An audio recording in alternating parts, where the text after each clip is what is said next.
Good evening, everybody, and welcome to our July Council meeting. Council acknowledges the Wadawurrung is the traditional owners of this land, and I pay my respects to all elders past, present and emerging, and to all Aboriginal and Torres Strait Islander people in our city of Greater Geelong.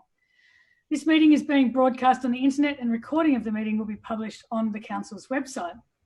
Now, we're meeting tonight via Zoom, obviously, given that we're still in restrictions from the lockdown for a few hours longer. Thank you to everybody for tuning into the live stream. And today's announcement that the latest lockdown will come to an end was terrific news. I'm sure all the students are just desperate to get back to school. And it's a real credit to everybody in the community for the effort that you've made over the past couple of weeks. It has been very difficult, and our thoughts are first and foremost with those in the community who have unfortunately contracted COVID during this latest outbreak, and we wish you a full recovery. Unfortunately, once again, we've also seen a big financial impact on local business, and if you can, please do support local wherever possible in the coming weeks as the restrictions progressively ease. I'll leave it at that as we have another big agenda tonight, but just before we do move to the business of the meeting, Council would like to make an acknowledgement, so I'll hand over to Councillor Murray. Thanks, Councillor Murray. Thanks, Madam Mayor. Yes, it's to pay our respects and condolences to the Inglis family, and that's on the death of Jean Inglis, wife of the former mayor of the city of Greater Geelong. Ian Inglis was the mayor in the mid-80s, and unfortunately his wife died early last week, so we pass on our condolences, and our thoughts are with the Inglis family at this stage. Thanks, Madam Mayor. Thank you, Councillor Murray, and yes, I echo those sentiments. Now, we do have a long agenda, so councillors, I will be asking for strict adherence to the speaking time limits tonight. We do have a box with the timer, so you can see the time rather than being muted if we run out of the 3 minutes or the 5 minutes. Now, are there any apologies to note this evening? Don't think we do. Do we have any requests for leaves of absence from councillors tonight? Councillor Mansfield, were you nodding? No? Yes. Councillor Mansfield? Yep, I've sent through a request for leave of absence from the 9th to the 20th of August. Lovely, thank you. Noted. Any other leaves of absence requests?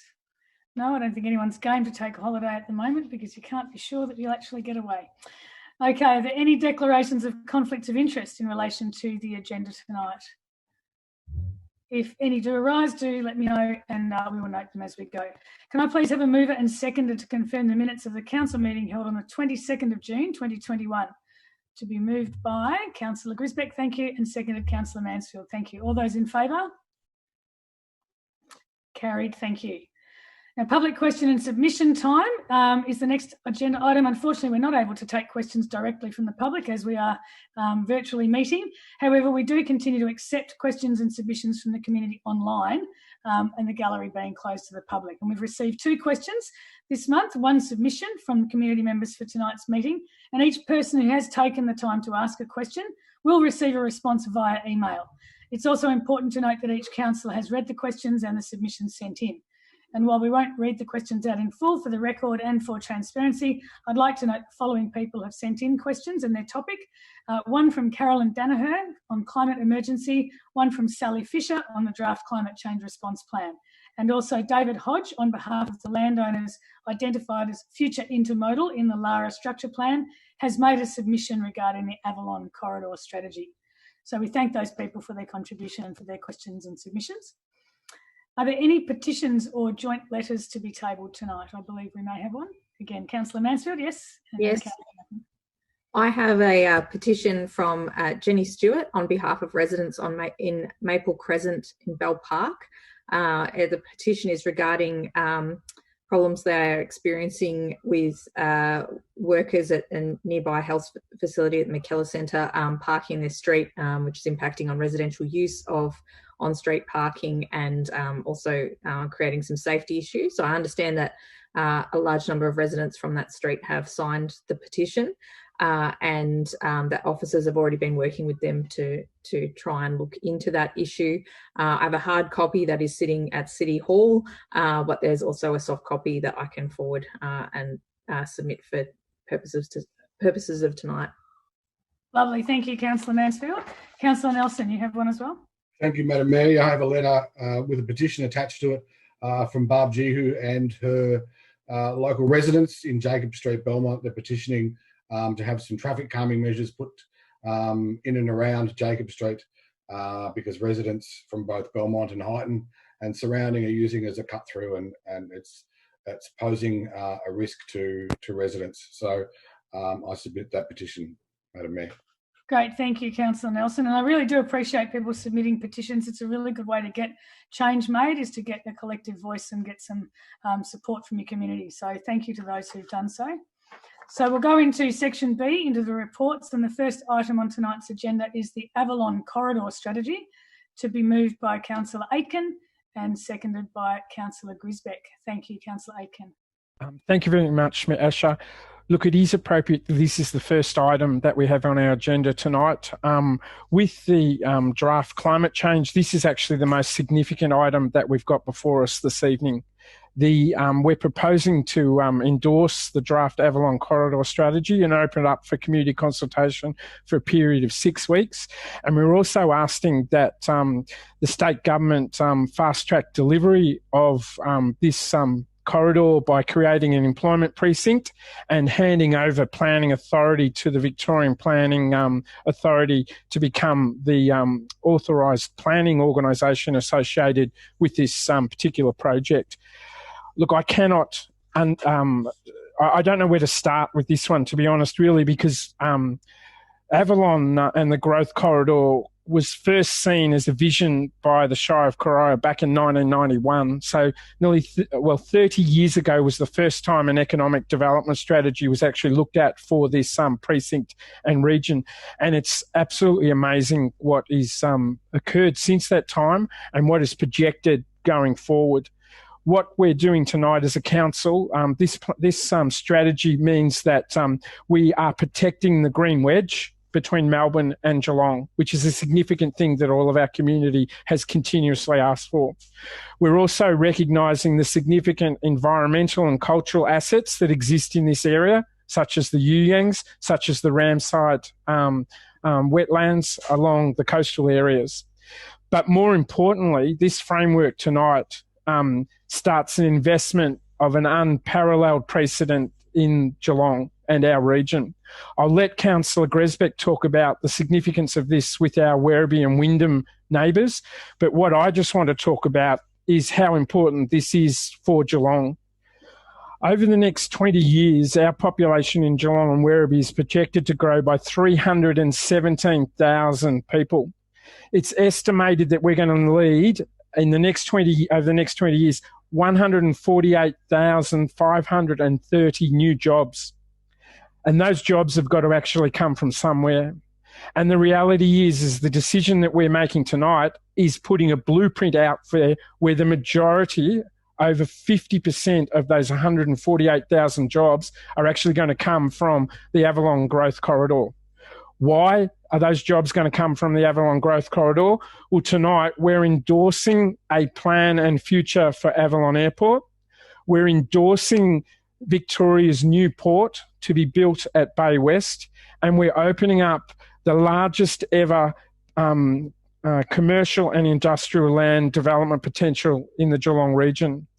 We already have before us tonight, in tonight's decision, we already have an example of the investment that's being brought before the council to create these employment opportunities. The MAB development in isolation to the port and the airport is a $3.3 billion investment with a minimum of 18,150 jobs. Avalon itself is projecting anywhere between 10 and 15,000 jobs over the next 20 years. The new port is the replacement port for the Port of Melbourne, which is estimated to have anywhere between 20 and 30,000 jobs. This is the engine room for the next 20 years for the city of Greater Geelong and Werribee. And it is such an important thing for the community that we represent, and not just for the northern suburbs as well too. This is the economic driver which will bring the prosperity for the next 20 to 50 years for Geelong. And tonight we are endorsing the plan to activate and start that process. We are also ensuring tonight that the land that is earmarked for the railway connection with Avalon Airport is supported. We are ensuring that urban and residential development does not occur in this industrial and commercial and environmental and culturally sensitive land. This is one of the most significant decisions that this council is making outside of the northern and western growth zones and our climate action plans. And I encourage all councillors to strongly endorse it. This is about billions of dollars in investment, thousands, tens of thousands of jobs over the next 50 years. And it brings to fruition the vision that many people have had over the last 30 years in Geelong to make this a significant growth and important state and national asset for the whole of Australia. Thank you, Councillor Aiken, and very well avoided that, which was excellent work. Thank you. Councillor Grisbeck. Thank you, Madam Mayor. Councillor Aiken has said, this is one of the most important documents that we will see governing this area. And it's basically sets out the future for Avalon and this precinct, and it's been a long time coming.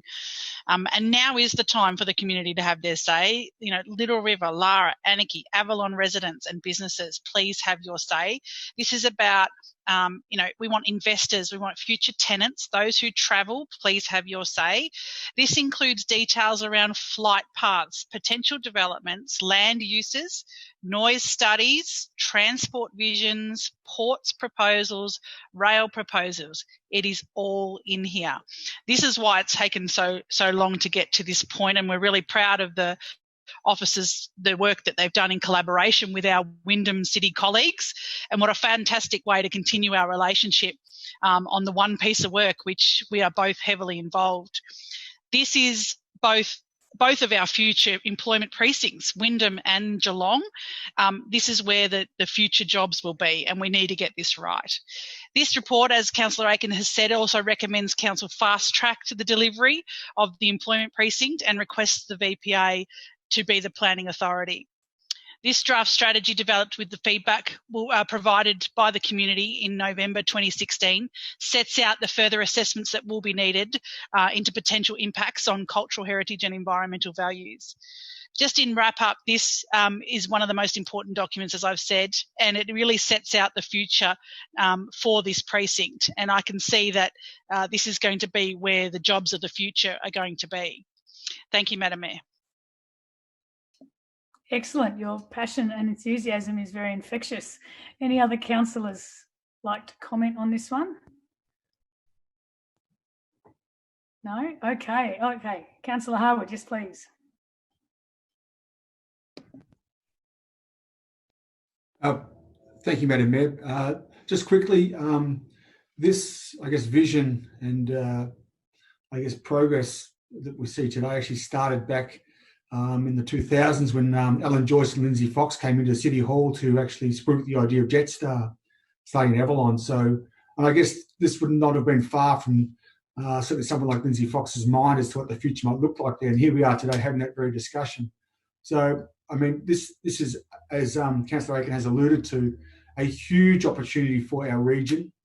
It is going to be one of, if not our biggest employment precincts of the region, and it is critically important we get it right. And I think with the work that we're doing, the consultation that we're doing, the support we're getting thus far, it does look like it should be a very good future for the Avalon corridor area. So I fully endorse the recommendation, and like the rest of Geelong, I look forward to the development in the future should it come to the levels that we're anticipating. So thank you. Here, thank you, Councillor Harwood. Any other comments to add to this one?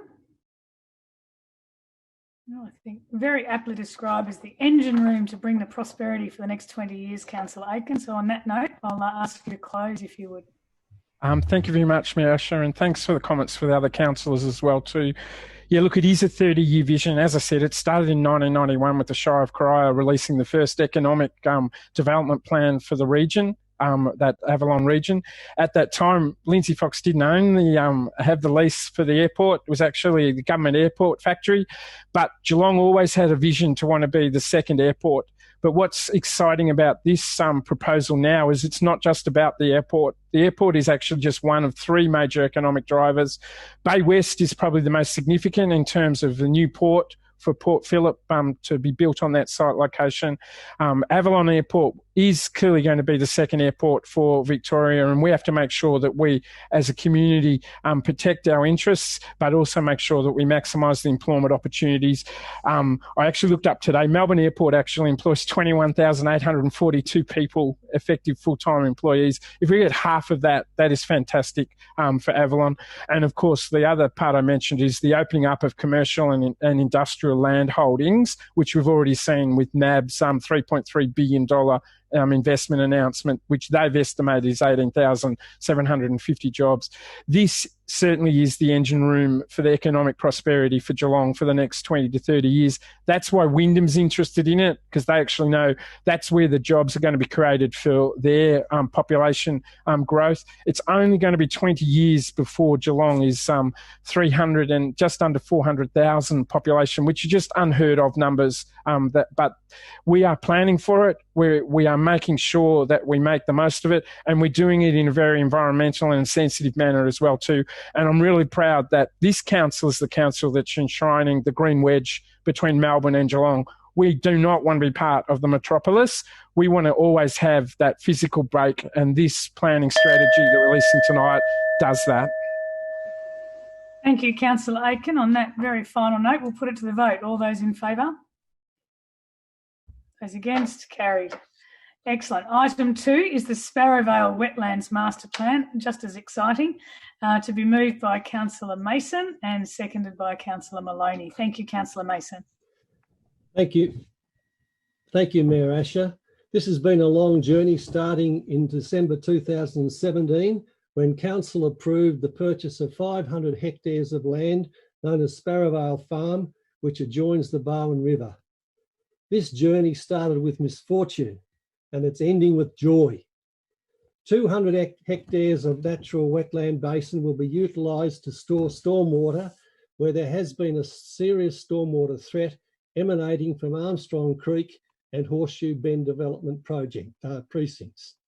Unregulated floodwater would have entered the hospital swamps, heavily impacting the ecology and character of this internationally important wetland network and beyond to Reedy Lake and Lake Conowari in the Bellarine. And the environment team deserve high praise for this creativity and resilience in producing this well thought out and well thought through integrated vision, a vision of a diverse and sustainable wetland and waterway wildlife reserve where all can enjoy nature, history and improve community well-being. The draft master plan was released for public consultation between May and July 2020, and the consultation responses from the community show overwhelming support for the project. Development and funding actions are phased over 3 stages to prioritise environmental protection, open up the wetlands park, and then create a regional gateway to the Lake Conowari Ramsar area. In the initial phases, some areas will continue to be leased out for grazing and maintenance. Ultimately, the whole area will be ecologically upgraded. Madam Mayor, this is a complex project with many positive outcomes. It supports a healthy, sustainable and resilient ecosystem. It is fully endorsed by the Corangamite Catchment Management Authority, which will use the channels that link the Barwon River to Hospital Swamps to implement the Lower Barwon Wetlands Seasonal Watering Plan. It supports and protects the treasured Ramsar network on the Bellarine, Lake Conowari, Reedy Lake and Hospital Swamp, and an increased area of protected natural habitat, including ephemeral freshwater wetlands. It supports eradication of woody and high-threat herbaceous weeds, while there'll be a stabilisation of the Barwon River banks through the removal of stock grazing and revegetation. And it also supports the many local and migratory birds, as well as the endangered orange-bellied parrot, the pygmy perch, and the growling grass frog. And it supports health and well-being, with walking and cycling paths and connectivity along levees and banks of the Barwon from Geelong to Tates Road in Barwon Heads. And it supports tourism and attracts local, regional and international visitors by providing an accessible and unique wetland and cultural history experience. The Barwon River floodplain form an important part of the Wadawurrung cultural heritage and dreaming, who have recommended a co-name of Nulbich Yuri, translating to wetlands. There are 39 registered Aboriginal sacred sites within 5 kilometres of this site. And the Sparrow Vale Farm Complex is listed on the Victorian Heritage Inventory, and there is a range of sites and infrastructure significant to the early development of Geelong. Interestingly, and including the former Geelong Racecourse site, the Lower Breakwater and Geelong Harbour Trust levees, and the Harbour Trust farm infrastructure. Remnant native vegetation on the site is representative of 5 ecological vegetation classes and 5 nationally significant and 59 state significant flora species which have been identified in the broader region. And so ultimately it's a 3-phase project. A boulevard road link from Barwon Heads Road through Armstrong Creek East Precinct will eventually provide direct access and upgraded service connections to an elevated wetland viewing point and parking area at the end of Groves Road, providing magnificent views out over the wetland and the Lake Conowari system. Thank you, Mayor Asher. Thank you, Councillor Mason. Councillor Maloney. Thank you so much, Mayor Asher, and thank you, Councillor Jim, for that wonderful encapsulation of what I think this is a joyous experience indeed. This provides some new opportunity for us, not only to revegetate, to manage pests and pest, animal and weed control, but to invigorate an environment that has been practically decimated by poor agriculture. And I think that this is evident across Victoria. I've done a lot of revegetation work, and I see that this is the way forward.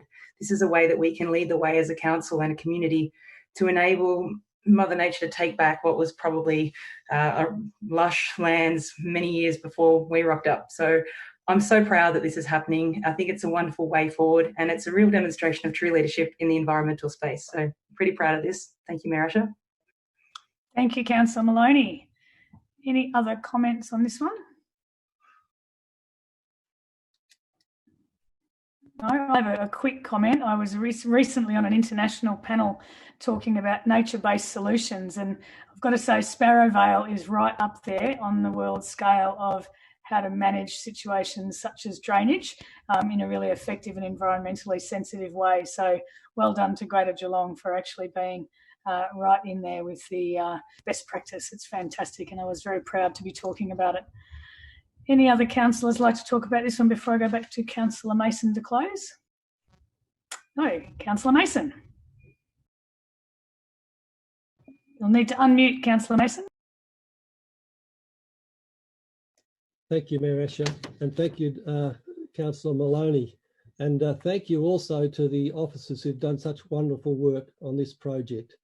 Lake Conowari and the Lower Barwon River are one of the largest, most picturesque, cultural and ecologically important wetland systems in Australia, with environmental values of national and international significance. The development of the Sparrow Vale Wetlands Master Plan provides a historic opportunity for the City of Greater Geelong, Parks Victoria, regional stakeholders and the local community to be involved in creation of an inspiring and unique parkland system.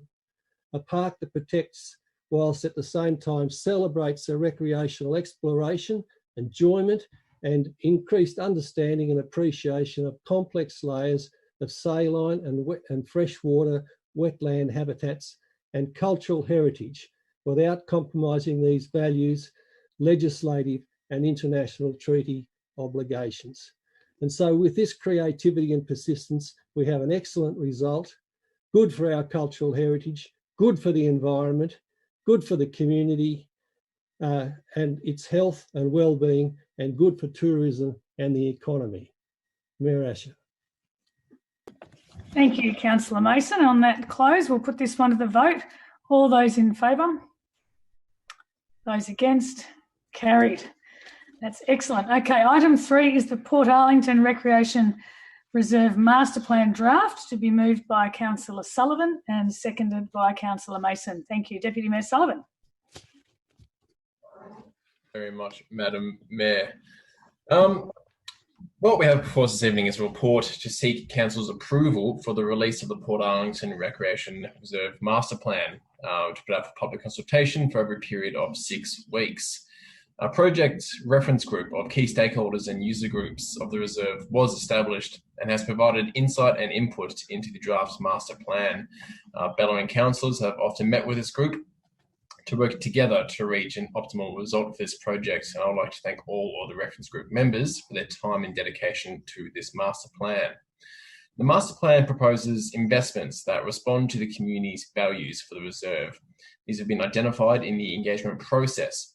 Now, while proposing to invest significantly to ensure future sport and recreation needs are accommodated, as indicated by data, benchmarking and insights from current user groups have been input as well. In the active sporting precinct, the proposed investments ensure that facilities can accommodate growth and meet contemporary standards for sports and recreation.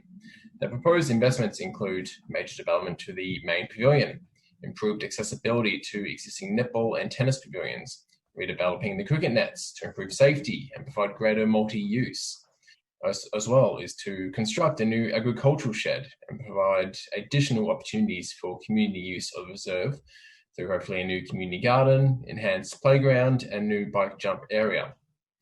Now, throughout the rest of the reserve, the plan is responding to parking, access, and amenity issues. These are through additional planting, landscaping, and more formalised parking and safer path connections, which we all need. Now, this master plan is going out for public consultation, and I foresee that there will be considerable community feedback.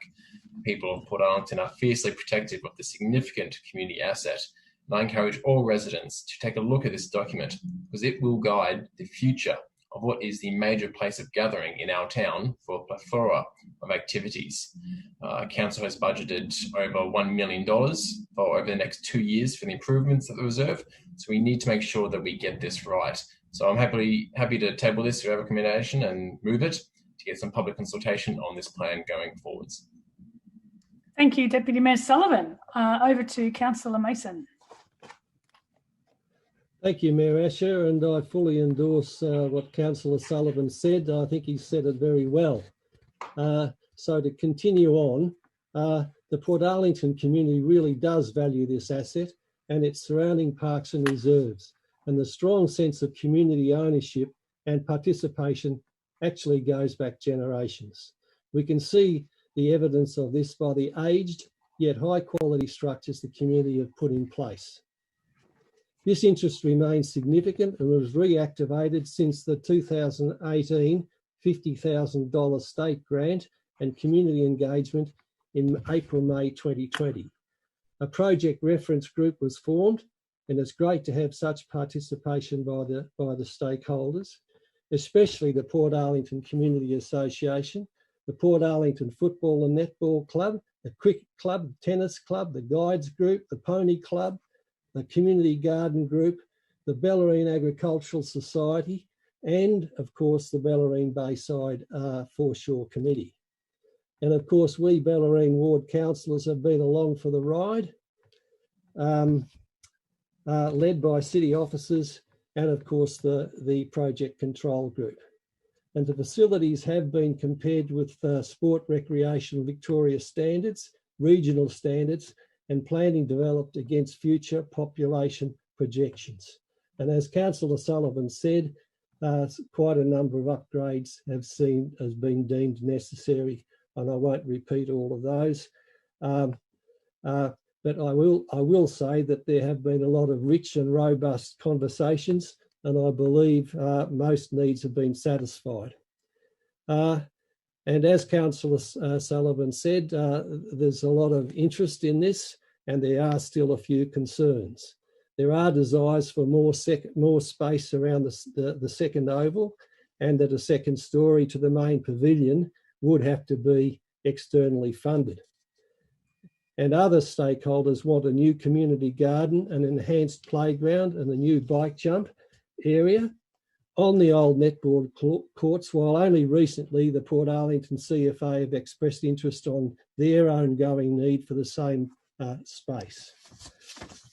Again, the need for community passive recreation opportunities and the desire for extra active sporting space be increased has to be balanced with the state-mandated ecological values, the need not to remove native vegetation and compliance with state government regulations such as the Environment Protection Act and Biodiversity Act 1999. So we're nearly there, and it's now time to revisit broader community consultation before we come to final decision on the Port Master Plan. Thank you, Mayor Asher. Ta-da! Well done, Councillor Mason. Are there any other councillors who'd like to talk about this one? Councillor Contell. Thanks, Madam Mayor. You take some keeping up with, Councillor Mason, but I'll just I'll keep it short. I wanted to applaud the Bellarine councillors for bringing this forward, particularly Councillor Sullivan. In fact, it was during our budget listening posts, even in Geelong West, I had a resident come and see me and mentioned this area and their interest in further investment in the area, which I spoke to Councillor Sullivan about. So there's no doubt that there is interest far and wide for this area. And we have spoken about master plans in the past, but what it does is gives the Bellarine councils a real footprint to work with going forward and a roadmap, once it's adopted, of course, for future investment in that area, which will also be of assistance to them during budget discussions. So well done for getting this into the agenda. Thank you, Councillor Contell. On behalf of all the Bellarine councillors, any other comments on this one? I'll just quickly say that I'd really like to commend the officers and, of course, my fellow councillors, ward councillors, and the community in particular, and all the sporting clubs. It's been some really big meetings, and as Councillor Mason and Councillor Sullivan pointed out, some very robust discussions. There's a lot of passion. There's a lot of growth in Port Arlington, even though it isn't a designated growth area. I think it is being discovered, and I think we're doing a really good job, everybody collectively, of working together to make sure that that is managed appropriately. So again, hats off to Deputy Mayor Sullivan, who's been leading this one and keeping really close touch with the community. So I certainly endorse this next phase. Back to you, Deputy Mayor Sullivan. Thank you very much, Madam Mayor, and thank you to all of the councillors and everyone's support on this topic. The jewel of the Bellarine has certainly been discovered, the gateway to Bellarine now with our ferry, absolutely. But we do have concerns. We do want to make sure we do have as much publicly available space in this area as possible. The conversation is far from over. I thank the officers for all of their good work, certainly, but there's going to be strong community input in the feedback on this item, and what is really important is how we consolidate that going forward. How do we get a result that both officers, councillors and the community can agree on, that have the best results for the years to come, because we don't want to lock up any more space. We want to have as much publicly available space as we can, especially now since this council, or last council, locked in the town boundaries, and now we have the Bellarine, the DAL has reinforced those town boundaries as well. So we've got to make sure we can utilise as much space internally as we can. Looking forward to seeing the public feedback on this, and I encourage all residents across the Bellarine to have their input. Thank you.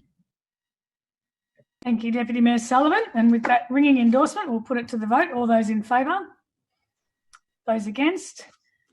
Carried. That was an in favour, wasn't it, Councillor Murray? Just a little bit late. It wasn't an against. Thank you. Okay, item 4 is the Gender COVID-19 Impact Analysis Report, to be moved by Councillor Mansfield and seconded by Councillor Maloney. Thank you, Councillor Mansfield. Thank you, Mayor Asher.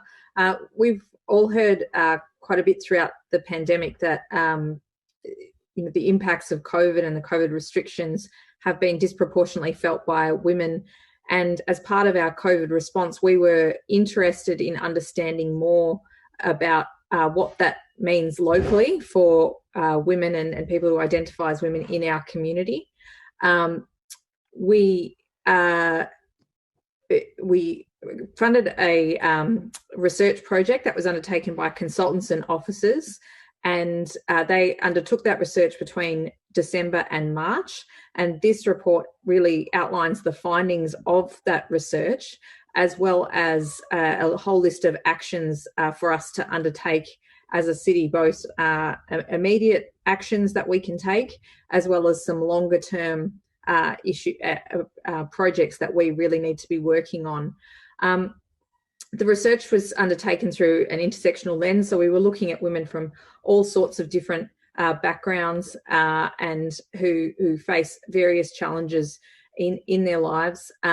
We really, this is confirmed the negative impact on mental health and emotional well-being that COVID and the restrictions have had on our community, and in particular for women. For some, this was an exacerbation of pre-existing issues, but for many, it was something new.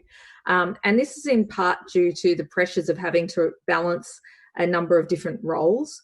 Women had to manage the brunt of homeschooling, certainly not the only ones who did it, but across the community, they took on more of that load, as well as more of the domestic load, and supporting their family's well-being, as well as potentially juggling work and other responsibilities. We also found through that research that many of those who already face challenges with respect to, for example, employment, housing, financial security, isolation, domestic violence, or discrimination of all sorts of different kinds, they found that these experiences in a lot of cases were compounded throughout the pandemic.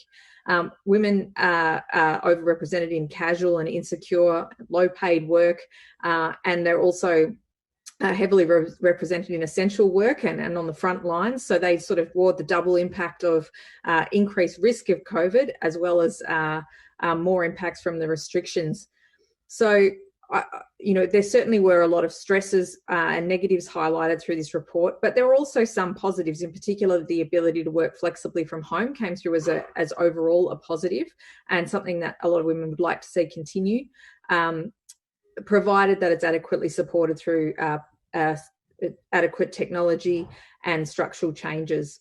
So the findings are broad, but they've led to the development of quite a comprehensive action plan, and that's outlined in the report. So there are a whole lot of immediate actions like public Wi-Fi in the northern suburbs, which is something we were looking at anyway, but this has given a bit more strength to that. Looking at how we can bolster community programs to create community connection, which is something people have really been missing. So women's circles, walking groups, and a whole range of other community activities. Improving active transport. Something that came through was that some of our footpath networks are in pretty bad shape, particularly for those who've been getting around with prams or other mobility devices. So, there are a whole lot of immediate and practical actions we can take to start addressing some of the concerns that were raised. And then there were longer term projects where council will build on a lot of its existing work, our existing advocacy, to really try and address some of those structural factors that have been exposed even further through the impacts of the pandemic. For example, housing affordability, food security, and gender-based violence. Council is already doing a lot of work in this space, but again, this report really adds strength to and a bit of, it gives a bit of impetus to some of those actions we were already undertaking. I'll leave it at that for now and let my fellow councillors make their contributions. Great, thank you, Councillor Mansfield. Very well articulated and good depth. Councillor Maloney. Thank you, Mayor Asher, and thank you so much for that comprehensive overview, Councillor Mansfield. And thanks to those who contributed to the report within our community, and thank you so much to those who have contributed by compiling these findings in a way that we can understand and digest them. It seems that everyone's been feeling the brunt of COVID, and the negative effects that have been for those who identify as women have been not only exacerbated by those pre-existing challenges that Councillor Mansfield mentioned before, but also things like limited English language or limited mobility, that things that we probably might not see in our direct realm. It's clear that from this data that COVID has impacted and highlighted that we are living in a house precariously stacked like dominoes. It's one of those things where we see the significant stress financially or to communities like migrant and asylum seeker women due to isolation. And we also see families who have confusion about what the restrictions are. And I'm sure everyone's had restrictions. I don't know whether I'm Arthur or Martha sometimes. as to whether I can or cannot go out. So I think that it's really highlighted some things that we can do. It also highlighted some really positive things like discovering new places in the neighbourhood where people could go out and exercise and enjoy and appreciate nature. So I guess there's a flip side to that as well, and this report highlights the whole gamut of that. I think the plan really highlights that we need to work as a community to improve those of us who are less fortunate. Some of us are very privileged, and we might not understand those economic or social grunts that COVID has presented to many of us. So our community members are going to be hopefully positively affected by the actions of this report. And I cannot express how real these issues are to our community. While you might be of an alternative gender or think that these issues don't affect you, but they affect us all in kind and in general. So please take some time to read the report if you can, as it is really a stark reminder that there are massive inequities within our community. And I'm really looking forward to seeing what the action plan set into place looks like. Thank you, Mayor Asher. Yeah, well said. Thank you, Councillor Maloney. You're right, it's very much action-based and there are very real issues. Are there any other comments from other councillors on this one? Councillor Grisbeck. Thank you, Madam Mayor. I just wanted to quickly mention that there is the opportunities that come from this report we're looking to explore, and I think it's already been said, but to reiterate, around emergency and long-term social housing, we're looking at focusing on women leaving family violence relationships and continue to implement our social housing plan. There's opportunities to really bolster the existing stuff that we have, but the neighbourhood houses is really important. Senior centres, walking groups, all those types of things where we can, as a council, really enhance that opportunity for women to participate in the community. And, you know, as most people during the pandemic have felt, there's always opportunities now for, as most people in the community have felt a bit of isolation. These things often exacerbated the issues that surround everybody in the community. So the pandemic has exacerbated some of those things. And so we want to make sure that we put everything in place that we can as a council to support all of those people. We want to do support programs for people with disabilities. And the Wi-Fi project in the northern suburbs is an ongoing piece of work, as Councillor Mansfield has said. You just can't underestimate right now when homeschooling is happening, when everybody is supposed to be able to do homeschooling from home, but not everybody has Wi-Fi. Not everybody has the opportunity to get access to that. So that's a really important part in the community. Thank you. Great comments, Councillor Grisbeck. Councillor Contell. Thanks, Madam Mayor. Look, I support and endorse everything that's been said by my fellow councillors. I think it's a tremendous body of work, and looking forward to the overall plan once it's drafted. The only thing I'd add to it is that, whilst I don't want to take away from the report being a gender-specific report, I think we'd all agree that just about all of the items that have been identified, all of the challenges that have been articulated, and the feedback that we've received in terms of the community probably impacts most people. And as such, I think it will be helpful for us, not only in a gender-specific manner, but as we continue to develop COVID support packages or support packages in general, and as we continue to develop budgets for the future, I think there'll be a lot of information that we can take out of this that will apply to our entire community. So I do applaud the work that's being done. I look forward to tapping into the feedback that we end up with to help guide us in the future with our actions, our initiatives, and support packages and budgets. Thank you, Councillor Contell. Councillor Mason. Thank you, Mayor Asher, and I also fully endorse what's been said, and I acknowledge the excellent work done by our officers, the consultants, the community in general, and by the portfolio holders and the Women and Community Life Advisory Committee in particular. The TOR set ensure an intersectional lens was applied across the broad spectrum and diversity of women, cultural, socio-economic backgrounds, Aboriginal and Torres Strait Islander women, culturally and linguistically diverse women, and it also includes cis and transgender women and gender diverse people. The report itself noted that some vulnerable groups were not well represented due to the constraints of COVID and accessibility, and that COVID-19 is not over yet, and existing vulnerabilities may indeed be exacerbated. Nevertheless, there are very many learnings and outcomes. There will be ongoing action development and review, and this report will serve as an excellent baseline data for further work by the City in careful consultation with all the stakeholder groups. And it's also worth noting that the COVID-19 restrictions impacted in both positive and negative ways. And if we take the learnings on board, many improvements could be made. It was clear that the working from home, free childcare, ability to use the internet for study and employment, more family time, closer neighbourhood networking, and safe neighbourhood streets and parks all had positive effects. And yet these same things sometimes have equally negative effects, and especially on the financially stressed, the homeless, the functionally illiterate, those who do not have IT skills at home or home computers, culturally and linguistically diverse women, socially isolated and dysfunctional families, family violence, and those socially isolated cis and transgender women and gender diverse people.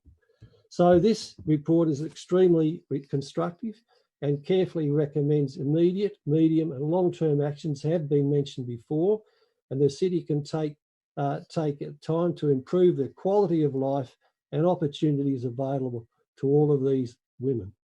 I look forward to seeing the evolution of this implementation of this excellent project. Thank you. Thank you, Councillor Mason. Any other comments on this one? I'll just make a quick one, just to say that I'm really pleased with this report and the fact that, you know, we're bringing the premise of the report. It really does bring the specificity of the female experience to light. And yes, do take the point that the actions will apply to all people, but the gender imbalance of the impacts is very real. And I think this is really good that this report is very specific and the actions are very practical as well. So well done to everybody. So we'll go back to Councillor Mansfield to close. Thank you.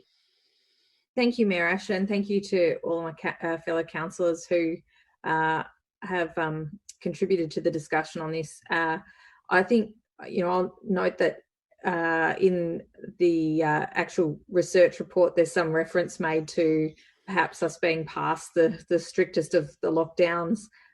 Given the timing of this research, it was sort of completed in March, and we've already seen that we're not really past that, and we only have to look at what's going on in New South Wales. We're just about to end a fairly harsh lockdown here, but we're all, I think, much more aware that we're not through this by any means yet. So this report is really important, and ongoing support for, as Councillor Contell said, everyone in our community, but particularly looking at those who are disproportionately impacted by both the risks of COVID, but also the restrictions and the steps we've had to take to try and curb the health impacts. That we need to be looking out for them as well, because there certainly is there are certainly uneven distributions of impact of COVID across our community, and there is a lot from a local government level that we can be doing to support our communities through this. Lovely. Thank you, Councillor Mansfield. So we'll put this one to the vote. All those in favour? Those against? Carried. Item 5 is the Municipal Public Health and Wellbeing Plan 2018-21 final report, to be moved by Councillor Mansfield and seconded by Councillor Maloney. Thank you, Councillor Mansfield. Thank you, Mayor Asher. So this is the final report of our Municipal Health and Wellbeing Plan that ran from 2018 to 2021. And that's now been replaced by our community plan. Our health and wellbeing plan is actually integrated into our broader community plan for the next 4 years. So this is really the wrap up of that last plan. And look, it has some really positive achievements outlined in it. It encompasses a whole range of different work that council has done over that time that will have significant impacts on our community's health and well-being. And you know, that ranges from developing the Bugger Gender Equity Framework and subsequent action plans. We had our first Reconciliation Action Plan, things like the Shared Trails Master Plan, our food relief support, the RISE project to support youth employment opportunities, the Vital Communities work that we're doing. We had a report come to, I think, our last council meeting about that. And, you know, even work that we've been doing to understand the health impacts of climate change on our communities. So all of those projects have an impact on our health and wellbeing, and something that our council should be really proud of. In terms of the population health data, that's where there's some interesting reading in this report. So that looks at what's happened on a few key measures of population health in our municipality over that time. And there are 18 different indicators. On half of those, we've made potentially some improvements, but unfortunately on 9 of them, we've gone backwards. The ones where we've improved have been physical activity. So people are moving more, which is great. And council's done a lot to try and promote that and support it through our various initiatives around, say, sporting clubs, and other activities. Consumption of vegetables and water has gone up. We've got reduced harmful alcohol consumption and improved feelings of safety. So there's some really great outcomes, and I think council's probably contributed positively to those. But unfortunately, on the negative side, mental health has significantly worsened across the board, adults and young people. We know that women are more impacted, as we spoke about in our last report. That's highlighted in this data as well. There's less tolerance for diversity, and people have fewer support networks. People are eating a lot more takeaway food, significantly more takeaway food, and more sugary drinks.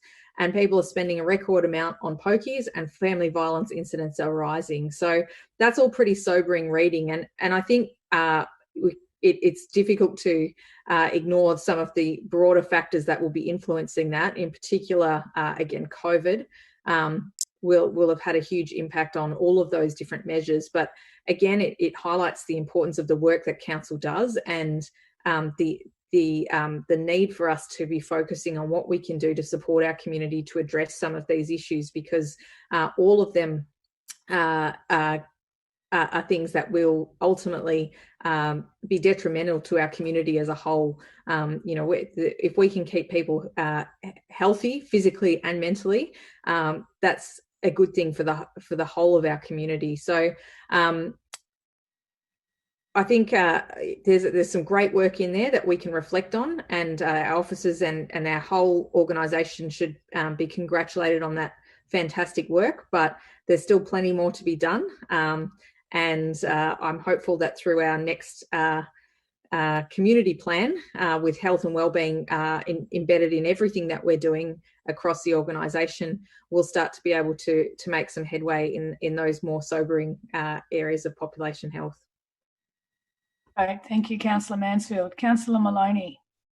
Thank you, Mayor Asher, and thank you, Councillor Mansfield, for that wrap-up of what is really an intriguing report. I'm a bit of a data nerd myself, and I think that the information that we get with that huge amount of data collated in this one spot really shows something of the truth. Once we scratch the surface, I think this shows a theme that we're living in a broken system.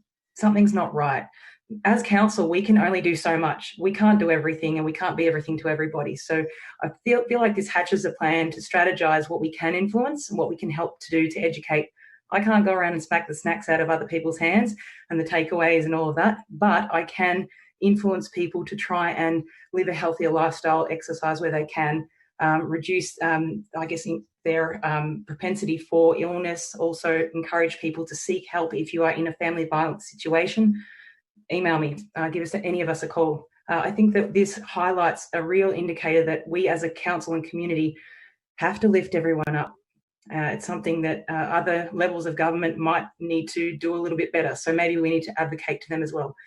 So I'll be putting down my lemonade and picking up some water, and I hope that everyone can have a look at this wonderful report to see where the stark reality is and how we can shape our community. Thanks, Marisha. Thank you, Councillor Maloney. Well said. Slapping junk food out of people's hands, that's a thought, isn't there? Are there any other councillors that would like to comment on this report? Right, back to Councillor Mansfield to close. Thank you. Thank you, Mayor Asher, and thank you, Councillor Maloney. I think it's so true. There are really, this really does highlight a lot of those broader structural factors that go into creating health inequities and health disparities across our society. And these negative health impacts are not evenly distributed across our communities either. So there is a lot we can do to address some of this inequity, as well as our community plan. I'm looking forward to some of the outcomes of our work in the Vital Communities project that we're undertaking, where we are looking at some of those areas of disadvantage, but a lot of the same themes come through that report. A lot of the same themes came through the report we just had previously about the gender impacts of COVID. So we're hearing a lot of the same messages through different pieces of work that we're doing through council, and it's really important that we look at what levers we have already, but also think creatively about what more support we could be providing for our communities and what advocacy we need to be undertaking to other levels of government and other organisations to assist with addressing some of these issues. Thank you, Councillor Mansfield. We'll put this one to the vote. All those in favour? Those against? Carried. Item 6 is the draft climate change response plan, to be moved by Councillor Maloney and seconded by Councillor Mansfield. Thank you, Councillor Maloney. Thank you, Mayor Asher. This report is one that's close to my heart. It's the recommendation of the draft climate change response plan, a document that I've watched carefully grow, and it's been released for further stakeholder and community consultation for 30 days only. Get in quick. So it is part of the Council's real overhaul and decision recently to make sustainability a top priority across everything that we do, which is super important and puts a smile on my face after campaigning for action on this area for a long time. I think it's part of Council's overall strategy, but also it's part of the community response. People have been talking about this for a while. It's a hot topic, it's on trend, but also to act on climate change is not only trendy, but the impacts of it we're seeing right now and in dramatic force. So it addresses the key priority areas like community support, energy, which is going to be a hot and pointy topic coming up soon, transport, which we are desperately needing. If anyone from the state government is watching this, please give us a hand. Waste management, which is one of my favourite topics and I'm boring everyone in my family to death talking about, and especially climate change resilience, which we need, otherwise we're all going to thoroughly cook. So the target plan is etching out some of the targets we're using. So net carbon emissions, zero emissions by 2024. That's a key feature for us at Council because we have to do so much, including changing up our fleets and what we do, which is going to happen real quick. So hopefully watch this space. It's also going to set a municipal-wide target, that means you out there, of net zero emissions by 2035. Now, if you're quietly freaking out about that, don't worry, we'll provide some education as to what that looks like and help and facilitate you, because that's what our job is as leaders of the community. These targets are supported by the action plan that addresses those areas of community support, but it also talks about collective responses from the whole community. It empowers us to do more and be active in our role rather than us just telling you what to do. That's why this is out for consultation. So please let us know.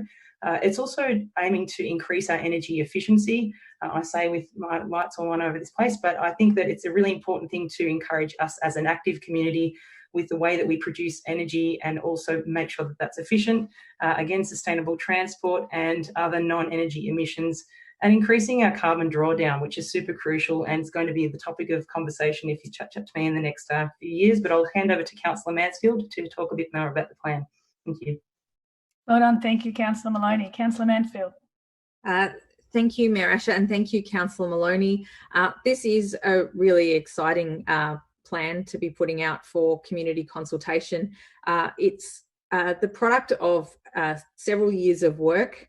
There's been a lot of community consultation that has gone into this, and I think is a great example of some new ways of thinking about community engagement, rather than just coming up with a plan, putting it out for 6 weeks of comment, making a few adjustments and then adopting it. This has actually been already through a significant amount of community consultation.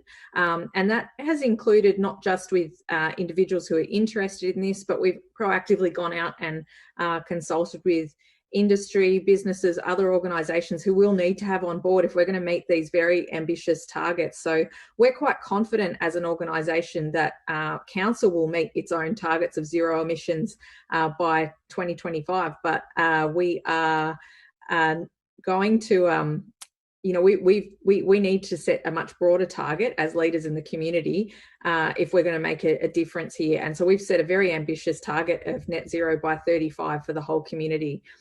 This will need to be a whole of council and whole of community response.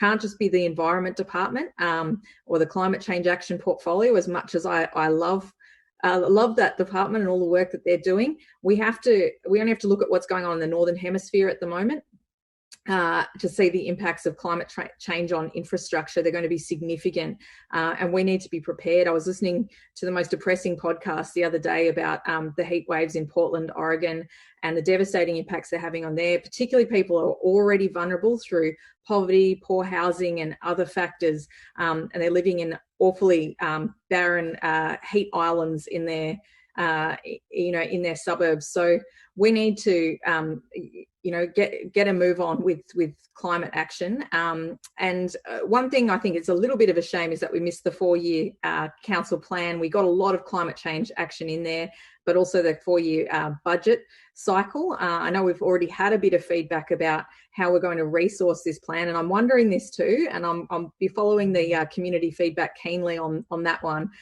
There's no doubt if we're serious about climate change action, we're going to need to invest a huge amount more in it. And, for example, we've got a 14% urban tree canopy coverage. We've already acknowledged previously that we're not going to shift much from that if we continue doing what we're doing. So we need to have a massive rethink about how we increase our urban tree canopy to address some of the impacts of climate change. And that's just one example. So, we're going to have to change how we go about business. So is the community. But this is a great plan for setting out some of the first steps of how we can do that. Beautifully timed, Councillor Mansfield. Well done. Are there other councillors that want to comment on this one? Councillor Aiken. Thank you very much, Mayor Asher, and I acknowledge the comments of the previous councillors that spoke as well too. I just want to congratulate this council group because it's this council group that's actually led the deep dive into climate change. It's this council group that's actually identified the climate change risks and its opportunities. And tonight we're turning up the dial on the purpose, the targets, the strategies and the engagement with our community by adopting this draft plan. So I really want to congratulate this council group for what they've done over the last 2.5 years associated with this particular issue. So well done to all of us. And it's been a fantastic journey, and clearly it's going to continue as well too for all of us. Thanks, Councillor Aiken. Other comments? Councillor Mason.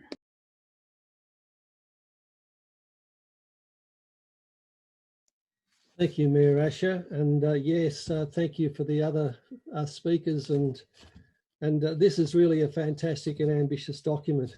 And I really also commend all of those people who've been involved in it. It takes on board the need for further leadership and advocacy, and the need for the community to make unequivocal commitments to our lifestyle and employment opportunities. It takes on board the 2018 International Panel on Climate Change advice that we only have until 2030 to reach an emissions target that keeps global warming to less than 1.5 degrees Celsius. And it takes on board the acceptance of science, the acceptance of climate emergency, one which can also be referred to as a slow onset disaster, a slow onset world catastrophe, which threatens civilization as we know it. It is an emergency. This slow onset disaster has a momentum which is extremely difficult to reverse. There's no social equity in the breakdown of civilization. It will be the weak and the vulnerable, the poor, who will suffer the first and the worst. And it takes on board two fundamental interdependent elements: mitigation and adaptation. And the more we mitigate the risks of climate change now, the less future generations will have to adapt later. The degree of extreme trauma these generations will be subjected to is up to how we in the world community mitigate the risks now. And here I'd like to introduce Mayor Asher a couple of simple but little known facts. Ocean currents are driven in part by the sun, the spinning of the earth, and by the temperature differential between the polar ice caps and the tropics. They moderate the climate and weather of the continents. Ocean currents are getting warmer. Continental ice of Greenland and Antarctica both average 2.5 kilometres in thickness. They are both slowly melting. Greenland's ice equivalent is 5 metres and Antarctica 50 metres of sea level rise. So, sea levels are rising. How fast will they rise? Furthermore, there are other flow-on effects and threats, such as weather events, floods and droughts, world agriculture and food production, local international conflict over land, food production and resources, biodiversity, the food chain, and the web of life on land and sea. So I call on the community for more practical ideas on how to improve our already excellent draft. Thank you, Mayor Asher. Thank you, Councillor Mason. Councillor Grisbeck. Thank you, Mayor Asher. And I just wanted to call out that this action plan was as a result of the sustainability framework that we put into place quite some months ago now. And the way that we've gone about it, I think, as a council has been productive and, in relation to the way that the community has been engaged. The Youth Council has been a really big voice on this as well. And I'd like to call out to all of our youth councillors and thank them for their input into this plan. We've got a sustainability advisory group, which has been mentioned already, but they've had some amazing input from the community on that. And I think the framework was a great idea in the way to go to get to this point, because I think you've set out the framework by which we will work at the city, and it's a coordinated approach. And as Councillor Mansfield and Councillor Maloney have said, this is about the whole of the city of Greater Geelong. This is not just about the environment or about the parks and gardens. This is about the way that we work going forward at the city and what we will prioritise. There is a lot of things already in this action plan that are already funded. They are already funded. They're already in action. They're already ready to go. So it will take some further funds. Yes, I agree. To that, there will be some further funding requirements, as do everything else across the city. So we will reprioritise when that comes before us and when the need is there. It is a whole of City of Greater Geelong issue, and it's not just a couple of departments that need to argue for funding. It is up there. It is one of our main priorities here at the City of Greater Geelong. So thank you to everyone and my fellow councillors that have worked really hard on it. I really appreciate that. Thank you. Thank you, Councillor Grisbeck. And I'll just follow on in the spirit of the Youth Council and their input. You're quite right, it's right across the whole organisation. And the Youth Council gave us feedback that the economy and the environment are really closely linked. You can't have a strong economy without looking after the environment, and equally, you can't focus on the environment without considering the economy. And the fact that it's a really broadly supported issue shows that the social element is really critical as well. And that Sustainability Advisory Committee and the development of that committee and their input was really important to this plan, and it will continue to be as well. It's so important that we engage with experts in our community and benefit from their knowledge. And knowledge is critical, and as Councillor Maloney said earlier, that's about education. So we really do want your feedback on this. And the community asked for ambitious targets, and it is an ambitious target, the community target of net zero by 2035 is well ahead of Victoria's state target of 2050. But there are other councils like City of Glen Eira who are setting 2030 as their target. So we've always said, I've certainly always said, very, very keen to be leading edge, don't necessarily need to be the bleeding edge. So I'm really happy that we're right up there with the ambitious nature of the targets and the community supporting the input by all the experts. So I particularly want to commend the community, the Sustainability Advisory Committee, community members on there, because they've been really fantastic and they've put a lot of time and contribution into this. So, and of course also to Councillor Maloney and Councillor Mansfield for their climate change response portfolio as well, which has done a lot of work too. So well done to everybody, really well done. Is that your hand, Councillor Contell? Yep, Councillor Contell. Thank you, Madam Mayor. Look, yes, I'm really pleased that we've got this report here today. But what's been actually pleasing, and I know it was mentioned by various councillors tonight, particularly Councillor Grisbeck, that the journey over the last 4 years, probably 4 years since we've been working on this, maybe 5, along with the Sustainability Action Plan and the framework that we've been working on, has helped not only educate the council but bring the community on the journey. And it was good to see some of the emails and feedback that we received only this week, suggesting that it's certainly heading in the right direction, which is pleasing. And I also applaud all those councillors that have been heavily involved in this. There's no doubt that Councillor Mansfield was heavily involved in this as she chaired the environment portfolio. Now Councillor Maloney, and there's definitely reason and merit that we should be calling out you, Madam Mayor, for your leadership in this early on, and it certainly helped me as I was chairing the environment portfolio as well. So I hope the community do continue to, show interest in this and continue to provide their feedback. I imagine that anyone that cares for Geelong, particularly at a leadership level, and particularly those in government, will read this. I'm really hoping, and I'm suggesting that, of course, Richard Marles, the MP, will read this document and will have some great things to say about it, because he's been very vocal in the last week or so in matters related to council. So I'm assuming that this will take his interest as well. Looking forward to his positive feedback on this, or any feedback that he may have on this. So really looking forward to that. Thank you, Councillor Contell. Are there any other councillors wishing to comment? Go back to Councillor Maloney to close. Thanks, Councillor Maloney. Thanks, Mayor Asher. I'm sorry everyone's probably sick of hearing my voice, and I just went into closing. I wanted to thank everyone in the community for sharing their voice and turning the screws on us about this plan, especially about this emergency. Thank you to the Sustainability Advisory Committee for sharing your expertise and knowledge. And I think it's really incredible to see so much groundswell around this, and it's critical we get this plan right. So please hit us up for some feedback. I'd love to hear from any businesses who would like to know more about how we can support them to transition to zero emissions. As was mentioned by the Youth Council before, the economy is an extremely important part of this. We need to get that balance right. Our emissions have been falling for the past 5 years at Council, and we've also recently implemented some mechanisms in order to reduce them further, which I've mentioned in previous meetings.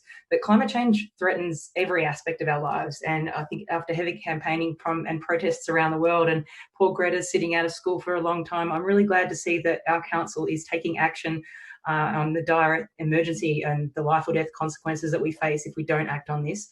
I think that as leaders and caretakers of our environment and our natural, wonderful area in Geelong, we're placing this at the forefront of our decision making for a reason. The Wadawurrung people of the Kulin Nation have taken care of all our beautiful lands and waterways for millennia, and now it's up to us as council, as constituents and councillors, to have a duty of care to protect that.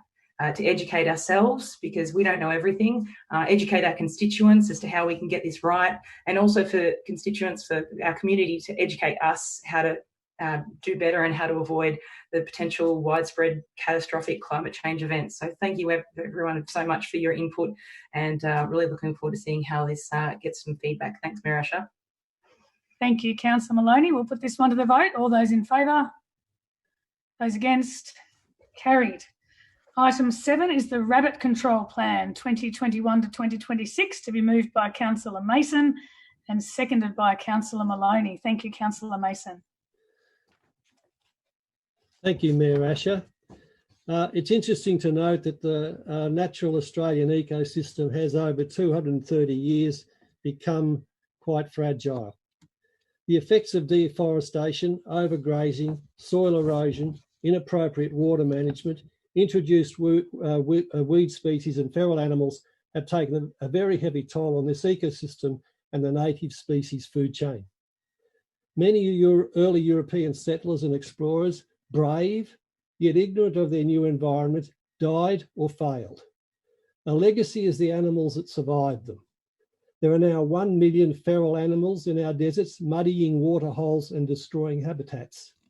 There are 24 million feral pigs, 7.2 million foxes, 6.3 million feral cats, 400,000 feral horses, 200,000 feral deer, and 20,000 feral water buffalo. All of these destroy the habitat or prey on native animals and birds. The introduced rabbit is still recognised as the worst threat of all. And 24 rabbits, only 24 rabbits were introduced in 1859 by Thomas Austin in Winchelsea so he could hunt game. This became over 1 billion rabbits only 90 years later. This became a major crisis when the first biological control of myxomatosis was introduced and the number was reduced to 1 million. Current estimate is 400 million, with 20 million in Victoria. And here we can note that biological control is never 100% effective and resistance always develops. Mayor Asher, the saying, breeding like rabbits is well founded. A single pair can generate 184 in a year. The gestation period is 1 month, and females are immediately fertile after giving birth, and average about 28 kittens a year. So rabbits are a constant threat to the natural environment. Their burrowing causes soil and water erosion. They selectively graze on germinating native grasses and trees and avoid introduced weeds, causing them to rapidly spread. They burrow under railway lines, reduce crop yields and farm profits, and destroy the habitat of native birds and animals. They sustain feral foxes and cats, already a threat to native wildlife. Rabbits have for years been legally declared as a pest. It is every landholder's responsibility to control rabbits and to, as far as possible, eliminate them. This includes all levels of government, including local government. This is where the community-wide projects must be undertaken. Community engagement must be done. Private landholders and government bodies alike must work together. One weak link in the chain and rabbit populations can explode again, as in Mr. Austin's case. Environmental groups with government funds such as Landcare perform the critical task of community engagement. And already the city's dispersed $160,000 on roadsides and reserves, and through this action plan, we'll focus on key areas each year to optimise the eradication in that area. The report is very well researched, state-of-the-art, and has been the subject of significant community consultation. It shows there is substantial support for rabbit control and the need for integrated controls. These are the use of careful and well-planned chemical, physical and biological controls in conjunction in many applications. Whatever tools are used, warren destruction is a must, otherwise they will soon be reinvaded by other rabbits. New tools such as genetic breeding, sterilisation are on the frontier, but not yet available. So careful ecosystem assessment must be undertaken in all applications, and the implementation of safety plans developed in Indigenous culture and heritage overlays must also be considered. Madam Mayor, this is an excellent report and I commend it for other comments. Thank you, Councillor Mason. Councillor Maloney. Thank you, Mayor Asher, and thank you, Councillor Mason, for that comprehensive overview of what is decimating our natural environment. As a vegan, I had a difficult decision to make in supporting this plan, but I've lectured ethics at uni, and thankfully I understand utilitarianism and all of that. And frankly, I'm sick and tired of rabbits eating my dinner. So they devastate our native species, and I fully support this plan to control rabbits so that our biodiversity can flourish in order to stop our rabbits breeding like rabbits and making sure that some of our native vegetation makes a comeback so that we can see everything restoring to what it was once before. Nothing further. Thanks, Mayor Asher. Thank you, Councillor Maloney. Any other comments on the rabbit? Go, Councillor Grisbeck. Thank you, Mayor Asher. And look, I agree with the report. I'll be supporting the report tonight. I think what you see often in the northern parts of Geelong is obviously the same as you would see across other areas, but we have a high frequency of farms that have this problem. We have an outbreak often at sporting reserves, and speaking from experience, it's never good to see a injury that comes from players that, for example, at soccer, that would fall into the hole and bust their ankles, all because of rabbits. And it is really time to try and work out a bigger way. I mean, I think the state and federal government really need to work out how to eradicate them at a higher level. I'm not one for wanting animals to be killed, but I think that this is a real problem, and it's affecting our economy, both from a farming perspective, but also a pest perspective. It affects everybody. It affects from the young to the old, and I'm wanting to make sure that the council has an opportunity to really put this plan out and make sure that we can really tell people how to do that on their own land, but we need to keep it up on roadsides and verges, because often council get calls from community members. I often get calls from community members to say that they've done everything they can on their land, but it is actually sometimes on the verges of roads, which we are responsible for, that they're coming from again. So it's good to see that we've got a plan, a control plan. It's about the commitment and the vision from the city, and so I'm really pleased that we will be doing something towards eradicating these pests. Thank you. Thank you, Councillor Grisbeck. Well said. Any other councillors wish to? Councillor Aitken. Yeah, thanks, Mayor Asher. I actually like this issue, and the reason why I do is because we're actually talking about a rural-based concern for the City of Greater Geelong. I mean, 99% of every single report that comes into the City of Greater Geelong is actually urban-based, but this is an example of that 1%. But for Kylie and I, who represent the Windermere ward, 75% of our ward is actually rural, and probably the most significant issue that's confronted in that community is actually rabbits. And so as a consequence, I really think it is good. It is coming before council. I wish we talked about a rabbit eradication as much as we talk about car parking, but we don't. But we've now got a 5-year plan to try to eradicate this pest as much as possible. And I hope we continually to get confronted with rural-based issues, because Greater Geelong is still predominantly, in landmass anyway, a rural landscape. It is not an urbanised and city landscape. And the fact that we have to have a rabbit eradication and response and control plan is a good example of that. Absolutely. Thank you, Councillor Aitken. Any other comments on the rabbit control plan? Okay, back to Councillor Mason to close. Thank you, Councillor Mason. Thank you, Mayor Asher, and I thank all my councillor colleagues for their support and comments on this very difficult problem and threat to our biodiversity and our resilience. And I really do commend the plan and the work that's been done by the City Environment Department. And I really want to make special note of Officers Jeanette Spittle, Travis Turner and Trevor Proud. who've all done some wonderful work to develop this plan. I also want to recognise Jeff McFarlane, who was a subcommittee chair from the Rural and Peri-Urban Committee, who did a huge amount of work for this too, in collaboration with regional land care groups and other environmental groups.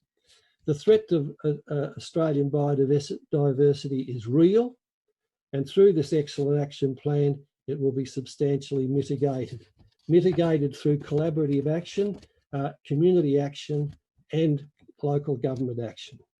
And this excellent report shows a clear vision of application of an integrated approach to rabbit control on public and private land, and coordinated support for the community self-help.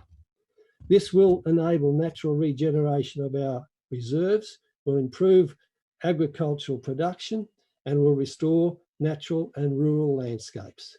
It aspires to have no active rabbit warrens on city-managed land, and to keep rabbit numbers on private land low enough to enable regeneration in these areas.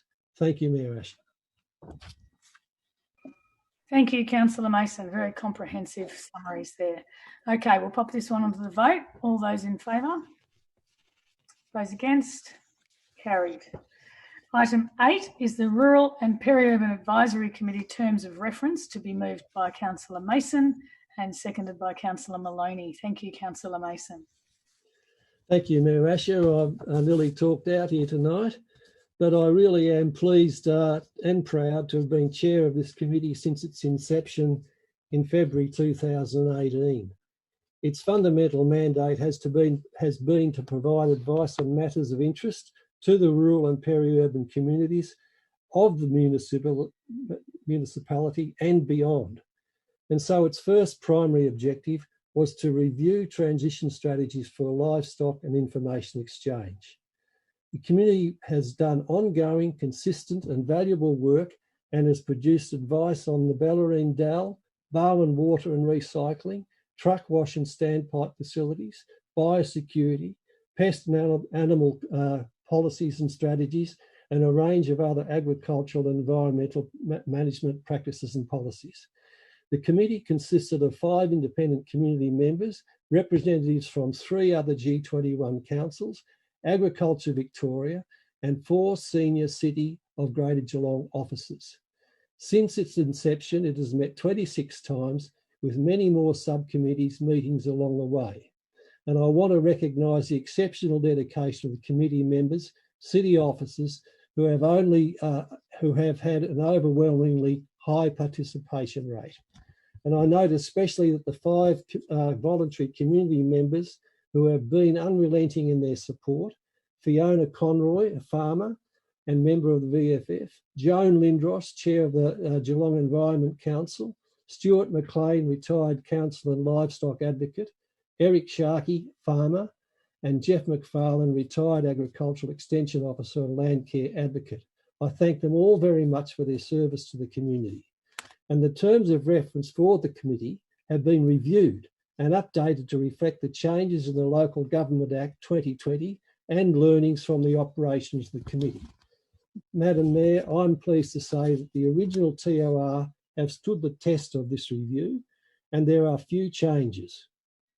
I certainly am pleased to confirm that there will now be a Deputy Chair, Councillor Maloney. And the Chief Executive Officer will appoint 5 independent members and relevant council officers to the committee. Invitations will also be extended for continued representation from other G21 councils and Agriculture Victoria. The independent representation continues to bring experience in biosecurity, farm management, livestock production, agriculture, environmental and land management, along with extensive networks and links to industry supporting the objectives of the committee. The Rural and Peri-Urban Advisory Committee, mindful of its objectives, will also be guided by council priorities outlined in strategic documents, including clever and creative vision, community plan, environment, climate change and other major strategies and frameworks.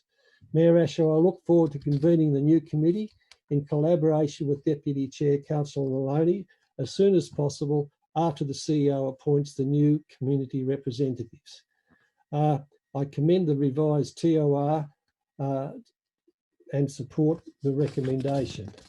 I also note that we've been in the habit of calling for briefings from community entities such as Barwon Water and DELP, and we will from time to time call for inputs from other stakeholders such as in the planning domain. Thank you, Mayor Asher. Thank you, Councillor Mason. Councillor Maloney. Thank you, Mayor Asher, and thank you, Councillor Mason, for that overview. I think this is a really well-placed terms of reference to encapsulate all the things that are really quite crucial to our land and environment, especially within the peri-urban region. And as our Windermere councillors know, that this affects quite a large amount of their turf as well as the Bellarine. So it's really important that we get this right by setting out our terms of reference carefully and ensure that we are advocating the right proposals. We're working in the best interests of the community, and this terms of reference sets this out really accurately. So looking forward to being part of it. Thanks for letting me be your sidekick, Jim. Nothing further. Thank you. Thank you, Councillor Maloney. Any other comments on this one? Councillor Aitken. Thank you. Look, just to give some guidance to Councillor Maloney, who's joining this group, and just to keep Councillor Mason on track, this group will be judged by its success in delivering the livestock and information exchange. That's what my community wants from this project. Councillor Maloney, if you can do that, you will be a champion to the Windermere community and the rural community, and make sure you keep Councillor Mason's focus on that particular issue. That's how I'm going to be judging the success of this new committee and your participation in it, because that's what my community wants. Thank you, Councillor Aitken. The gauntlet has been thrown. Okay, do we have any other comments on this terms of reference? No, I will just acknowledge that I think it's a good idea to either call for consultants or co-opt or whatever you need to do to ensure that the independent planning community is heard, because we have had a couple of comments and a couple of people contact us about that. So I think that's something that maybe we do keep in mind and top of mind. So thank you for mentioning that, Councillor Mason. And if there's no other comments, I'll go back to Councillor Mason to close. Thank you, Mayor Asher, and thank you, Councillor Aitken and Councillor Maloney. I certainly taking on board what Councillor Aitken has just said. After 26 meetings and plenty of subcommittee meetings, perhaps my eyes have gone blurred if they haven't lost their focus, Councillor Aitken. And I'm very, very pleased that Councillor Maloney will be there to assist me. And if I fall off my perch, well, there we go. We've got continuity. So I've got nothing further to add, and thank you very much. Just stay away from the rabbit poison, Councillor Mason. I've got it on the top shelf, Councillor Aitken. Thank you, Councillor Mason. No falling off the perch, please. Okay, so we'll put this one to the vote. All those in favour? Those against? Carried. Okay, the next item is Amendment C422 GGEE, the Permanent Heritage Overlay at 12 to 16 Kingsmead Street, Warn Ponds. Consideration of submissions, to be moved by Councillor Grisbeck as Planning Chair and seconded by Councillor Harwood as Deputy Planning Chair. Thank you, Councillor Grisbeck. Thank you, Mayor Asher. This report is recommended to refer submissions about this amendment to an independent panel. The Claremont Homestead was built in 1857 and is one of the few surviving intact Victorian dwellings in Warn Ponds. Under threat of demolition, the city then applied for an interim heritage overlay for the site at Kingsmead Street. And I'll let Councillor Harwood talk a little bit more about the site itself. The amendment was publicly exhibited this year, proposing to apply the heritage overlay to the homestead permanently. 36 submissions were received in a strong, overwhelming support, including the National Trust, for the amendment, and some changes were suggested in relation to the proposed design guidelines. There were some affected landowners who don't support the amendment, and we have heard them loud and clear. We also have heard from the Wadawurrung people who provided no further comment on the amendment. The city has considered those submissions, and the recommendation from the officers now is to continue the support for the permanent heritage overlay. And as all the submissions can't be resolved, it's recommended that we send all these submissions to an independent panel appointed by the Minister for Planning. So if this report is received well tonight, it doesn't constitute a decision on the heritage overlay. It is for Council to consider the panel's recommendation at a later date. Thank you, Madam Mayor. Thank you, Councillor Grisbeck. Councillor Howard. Thank you, Madam Mayor. I think the recommendation is self-explanatory. I think when in doubt and there's dispute, get an independent arbitrator in, and this is the path we're on. So I'll be very interested to read the report coming back from the independent panel, given what's occurred from a number of different and diverse opinions of what should happen at this quite historic site. So we'll see what comes back, and I guess there'll be more discussion then. So I think best we all keep our powder dry till then, other than let the independent panel guide us as to what their views might be. Thank you. Yeah, fair point, Councillor Howard. Any other comments on this one? Councillor Grisbeck, back to you. Nothing further to add at this point, Madam Mayor. Thank you. Okay, we will put this one to the vote. All those in favour? Those against? Carried.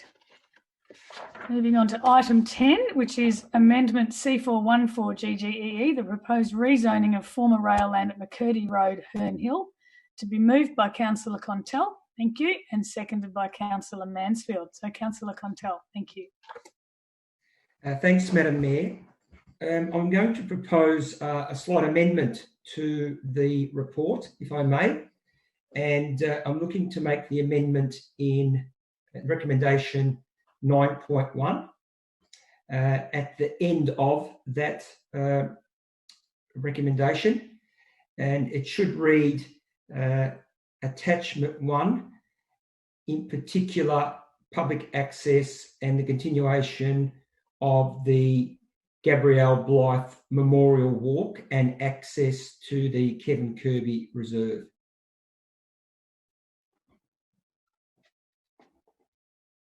You're on mute, Madam Mayor. I am too, thank you. Thank you for that. Seconder for the amendment. Are you happy to second that amendment, Councillor Mansfield? Okay. Happy. Yeah. Thank you, Councillor Contell. Thanks, Madam Mayor and Councillor Mansfield.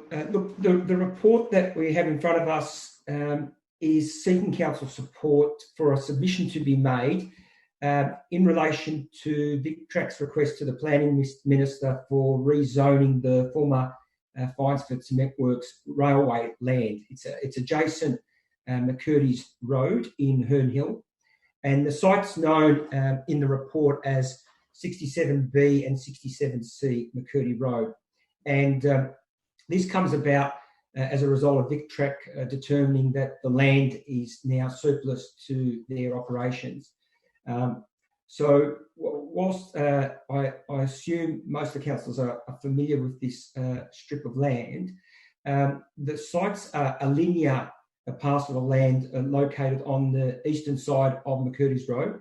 It's between Fraser Street to the south and extends towards Inkinston Street to the north, which is adjacent the Kevin Kirby Reserve in Herne Hill. So it's important to note for the community, particularly, that this initiative and request has been on public exhibition since the 28th of June, and it's open until the 6th of August. So if the community still want to put a submission in about this, they're welcome to do so. The main thing that we as councillors have been wanting to make sure that is maintained is that the rail trail or shared trail that's currently in place is maintained, the integrity of it, that it is maintained for public use, because it's used broadly and widely by the community, and also to ensure that pedestrians and cyclists are always given the priority over what potentially could open up for car access. So the council will be very strong in its points on that. And equally that the access from McCurdy's Road and roads in and around Kevin Kirby Reserve are maintained, because that is a very well-used park, and we know that it's held very highly and closely by the community, and we as a council have invested much much funding over the years to continue to enhance it, most recently with all abilities public toilets that have been placed down there. So we're generally supportive of the land being made available for sale, which is probably where this will end up heading. But we just want to make sure that those community assets, such as the rail trail particularly, is maintained. And we know how important that is at all times, but probably never more so than during COVID, with people using those types of assets to be able to engage in exercise and help with mental health and all those types of matters that people deal with on a daily basis. So I think I'll leave it open at that. The only other thing I'd say is I haven't received too much pushback or feedback from the community in general about this, other than the matters that I've just noted, which is making sure that we maintain access to Kevin Kirby Reserve, and also that the cyclists and pedestrians are given priority on the trail going forward with whatever may be the developments in the future. Thank you, Councillor Contell. Councillor Mansfield. Thank you, Mayor Asher. And I think Councillor Contell has nicely outlined a lot of the key issues in our submission here regarding this proposed rezoning of state government of VicTrack land here. I've received a bit of community feedback about this, but again, it has really been mainly in relation to maintenance of that shared path connection, and that is something the community really doesn't want to lose. So they're supportive of what we've outlined in our submission in this report.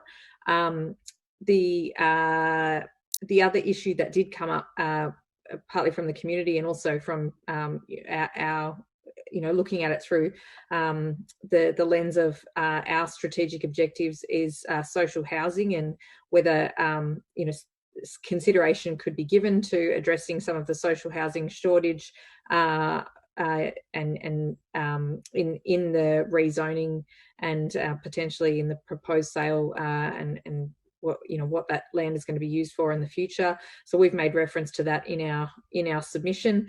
I'd like to note that this isn't council's already looking at our own land for use for social housing, so it's up to the state government to decide what they want to do with this land. But they have made a commitment to social housing, and in particular they are the body that is responsible for addressing our significant shortage of public housing. So personally, I'd like to see that issue being addressed, but it is something that we've highlighted in our submission.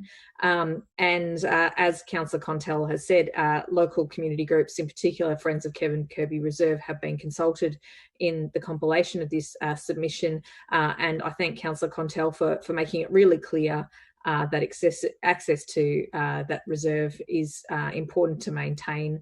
I think it was the understanding that this would be the case from our submission, but I think it's helpful to make that really clear, so there's no ambiguity about it, and our position on that particular issue is crystal clear. Thank you, Councillor Mansfield. Do we have any other comments on this one? We don't seem to, so we'll go back to Councillor Contell to close. Thanks, Councillor Contell. Thank you, Madam Mayor. I don't have anything further to add. Thank you. Great. Okay, we'll put this one to the vote. This is the amendment. So all those in favour? Those against? Carried. Item 11 is the road naming for the unnamed laneway Belmont to Bechervaise Lane, Belmont. Moved by Councillor Nelson and seconded by Councillor Harwood. Thank you, Councillor Nelson. Thanks, Madam Mayor. Finally get to have something to say tonight, but I'll keep it quite brief because, as you said, it is a long agenda. So this report recommends that Council approve the naming of an unnamed sealed laneway in Belmont to Bechervaise Lane. He was most noted as a famous explorer down in Antarctica, somewhere where Councillor Contell's been, he was at Mawson. I'm not sure if you've been to Mawson Station, Councillor Contell, but that's where he was based.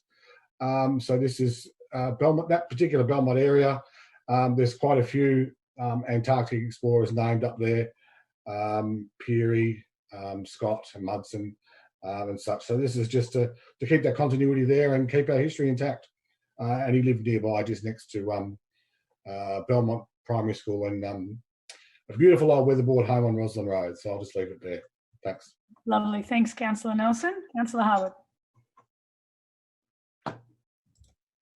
Thanks, Madam Mayor. Nothing further to add. It's well covered. Okay. Any other comments on this one? No, I think we want to keep it moving. Councillor Nelson. Thanks, Madam Mayor. It's good that we as a council get to honour people that have done some extraordinary work in our community and overseas, and this is another good one. So it's great. Excellent. Well said. Okay, we'll put this one to the vote. All those in favour? Those against? Carried. Moving on to item 12, which is tender T21000076, the LeisureLink 50-metre pool renewal, to be moved again by Councillor Nelson and seconded by Councillor Harwood. Thank you, Councillor Nelson. Thanks, Madam Mayor. Yeah, this is to replace the pool lining down at LeisureLink in Warm Ponds. It was an actual pool lining itself, if you've ever been down and scratched the bottom of that pool down there. And that came from Rod Laver Arena, I think, from memory, back when Councillor Harwood and Councillor Cantell were on councils before my time. So it's been there a while, so it needs to be replaced. It'll be replaced with concrete and tiles, something hopefully it'll last a bit longer, because at around $5 million, it's an expensive and time-consuming replacement. So just some admin stuff, but let's get this done and get the pool back to where it should be, and that's open. Thanks, Councillor Nelson. Councillor Harwood. Yes, Madam Mayor. Yeah, it was great fanfare when the LeisureLink pool and facility was opened, and the 50-metre pool was a big part of that grand opening. Obviously, we accepted a pool that came in many pieces we put together, and now we need to replace it. So the lesson, I hope, is learned for others that not all gifts are that great, but the whole pool has to be demolished and replaced, and we have to do that as soon as possible, on time, on budget, and get the people back in and active in and around the pool. Thank you. Hear, hear. Any other comments on this one? It's fairly self-explanatory. Thanks. Back to Councillor Nelson. Nothing further, Madam Mayor. Okay, we'll put this one to the vote. All those in favour? Those against? Carried. Okay, item 13 is tender T21000079, infringement administration, to be moved by Deputy Mayor Sullivan and seconded by Councillor Nelson. Thank you, Deputy Mayor Sullivan. Thank you, Madam Mayor. As you said, we have the tender here to award infringement administration to DCA Technologies Pty Ltd. Our current infringement contract is due to expire on the 31st of this month, so it's timely that we get this sorted out now. This is to facilitate the provision of infringement administration services. Procurement services undertook an open tender on behalf of health and local laws. It's unfortunate that we do deal in infringements. We'd rather not, but it is something of our day-to-day lives at council and what we do. The annual budget allocated to this contract is $450,000, and that's to appoint a suitably qualified and experienced vendor to provide these services. Submissions were evaluated in accordance with the city's process. Everything was above board. Based on the tender's experience, expertise, and the value for money we were offered, the tender evaluation panel recommended that DCA Technologies Pty Ltd be awarded for the contract.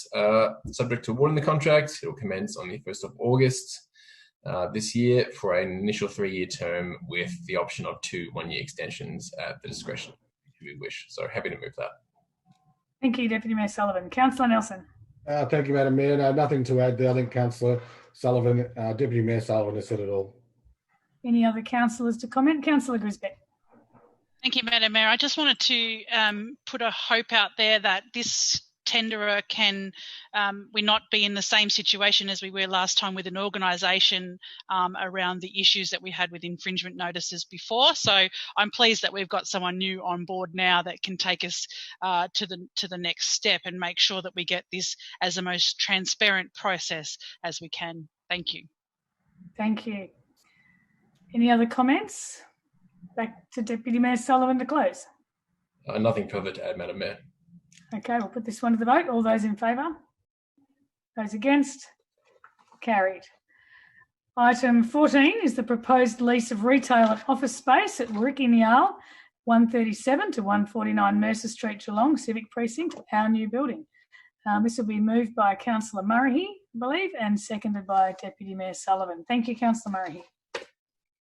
Yes, thank you, Madam Mayor. This is about seeking recommendation to undertake market testing to find suitable tenants for the lettable spaces for the retail and office uses within the Civic Precinct. There are 4 spaces available, 3 retail and commercial, and 1 cafe space. There's been community engagement as required by the Local Government Act. There was no submissions received. So the City now proposes to test the market and invite submissions seeking responses for the use of the lettable spaces.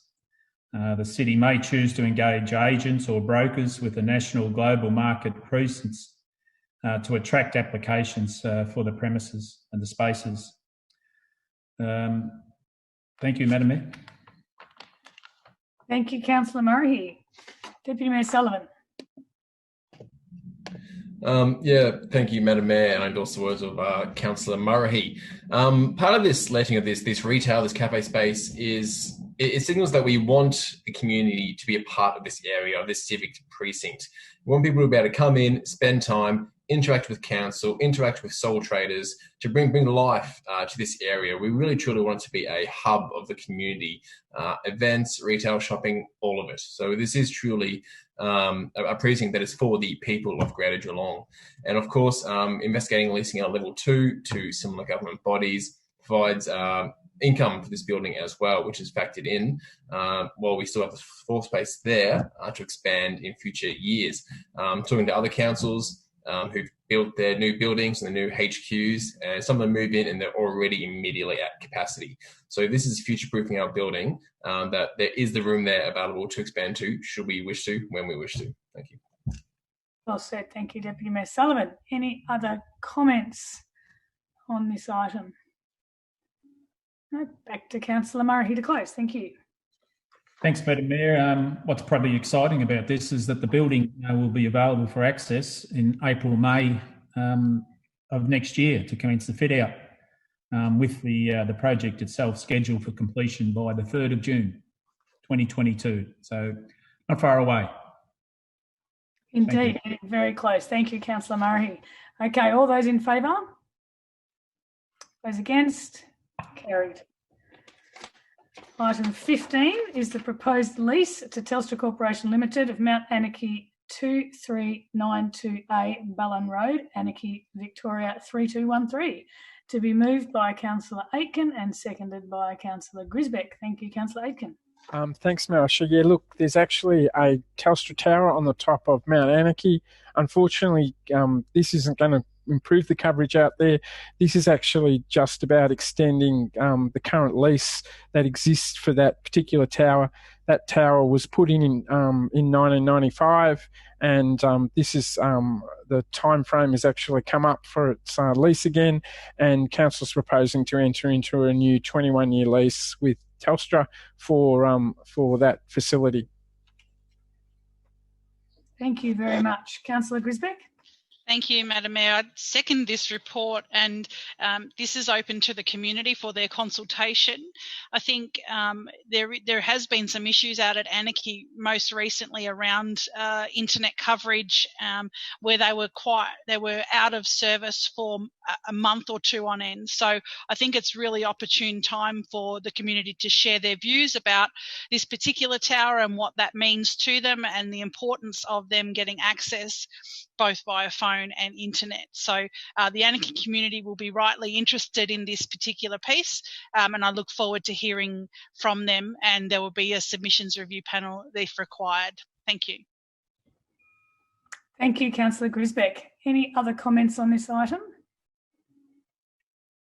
Back to Councillor Aitken to close. Nothing further to add, Mayor Asher. Thank you. Put this item to the vote. All those in favour? Those against? Carried. Okay, item 16 is the proposed lease to Any.Hub Proprietary Limited for smart city infrastructure, to be moved by Councillor Murray and seconded by Deputy Mayor Sullivan. Thank you, Councillor Murray.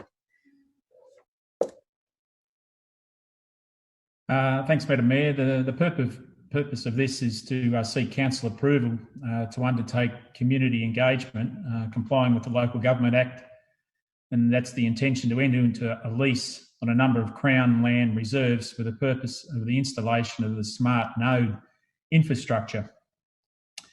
Any hub installs the smart nodes technology that provides free Wi-Fi and high-speed internet, giving community members the opportunity to use these services who may have no limited access to them. The report says the installation at these new sites will activate and future-proof them, and the sites for the proposed new leases are the Western Beach Public Purposes Reserve, the Geelong Western Beach Foreshore Reserve, Steam Packet Gardens Reserve, Steam Packet Place Reserve, Geelong Eastern Beach Public Park, Cardinia Park, Johnston's Park, South Barwon Recreation Reserve, Belmont Common, Ballerine Rail Trail and Austin Park. The proposed new lease would replace the existing lease for an 18-year term expiring on the 31st of May 2039. So if submissions are received from community members and they want to be heard, a submissions review panel would review the feedback. Thank you, Madam Mayor. Thank you, Councillor Murray. Deputy Mayor Sullivan. Thank you, Madam Mayor. I support the words of Councillor Murray. This is a fantastic rollout. These smart nodes, the street poles, are a fantastic piece of technology which the city is proud to be delivering. So these smart nodes are these long sort of tall poles. They deliver free public Wi-Fi. They give us internet access on all these areas. They have smart LED controlled lighting. It's energy efficient. It's cost effective. They have USB charging facilities, which enables people to stay connected. We now know more than ever. Everyone's, got the end of the day and the phone's running out of battery, et cetera, et cetera. So this is a fantastic thing to have available to the public. There's also plug-in power for the internet as well. If you can plug in directly to these poles. A lot of them have CCTV to improve public safety, and there's be a public address system in case of emergencies as well. So fantastic to see these things rolled out across the municipality. Happy to see a further more, or more of them actually, being rolled out in the further reaches of the municipality. Make sure we're not forgetting our residents around the fringes, but can't wait to see these around the place. Thank you. Thank you, Deputy Mayor Sullivan. Certainly part of our Smart City vision. Are there any other councillors? Councillor Grisbeck. I hate to be negative Nelly on these things, Madam Mayor, but I did note the frequency of these being placed around this, mostly the central business district of Geelong, and we've got one that's located in the Ballerine and one that's located in the Windermere Ward. And I'm just hoping that the future ones of these rolled out are looking at other particular zones outside of the CBD. I think we've got some real need in the community for this particular Wi-Fi access. You don't see it any more than when kids are being homeschooled, and the opportunity that some families don't have this Wi-Fi at home that can be, these can be bounced into they can go and sit in the park and use these particular Wi-Fi. So I will be supporting this report tonight, but I'm probably just putting on notice that we want to see more in the regions rather than in the CBD. Thank you. Fair point, Councillor Grisbeck. Thank you. Any other comments on this one? Back to Councillor Murray to close. Thank you. And I note those words from Councillor Grisbeck, but I guess these smart nodes are placed where a larger number of people are expected. So I guess that's why those places have been chosen, but take on board what Councillor Grisbeck has said. Nothing further, Madam Mayor. Great. Thank you, Councillor Murray. We'll put this item to the vote. All those in favour? Those against? Carried. Okay, item 17 is the proposed lease of 240 Pioneer Road, Grovedale, the LeisureLink kiosk, to be moved by Councillor Harwood and seconded by Councillor Nelson. Thank you, Councillor Harwood. Thank you, Madam Mayor. This has come as a result of the space being available to be released or similar, and there'll be some market testing to see what proposals might come forward.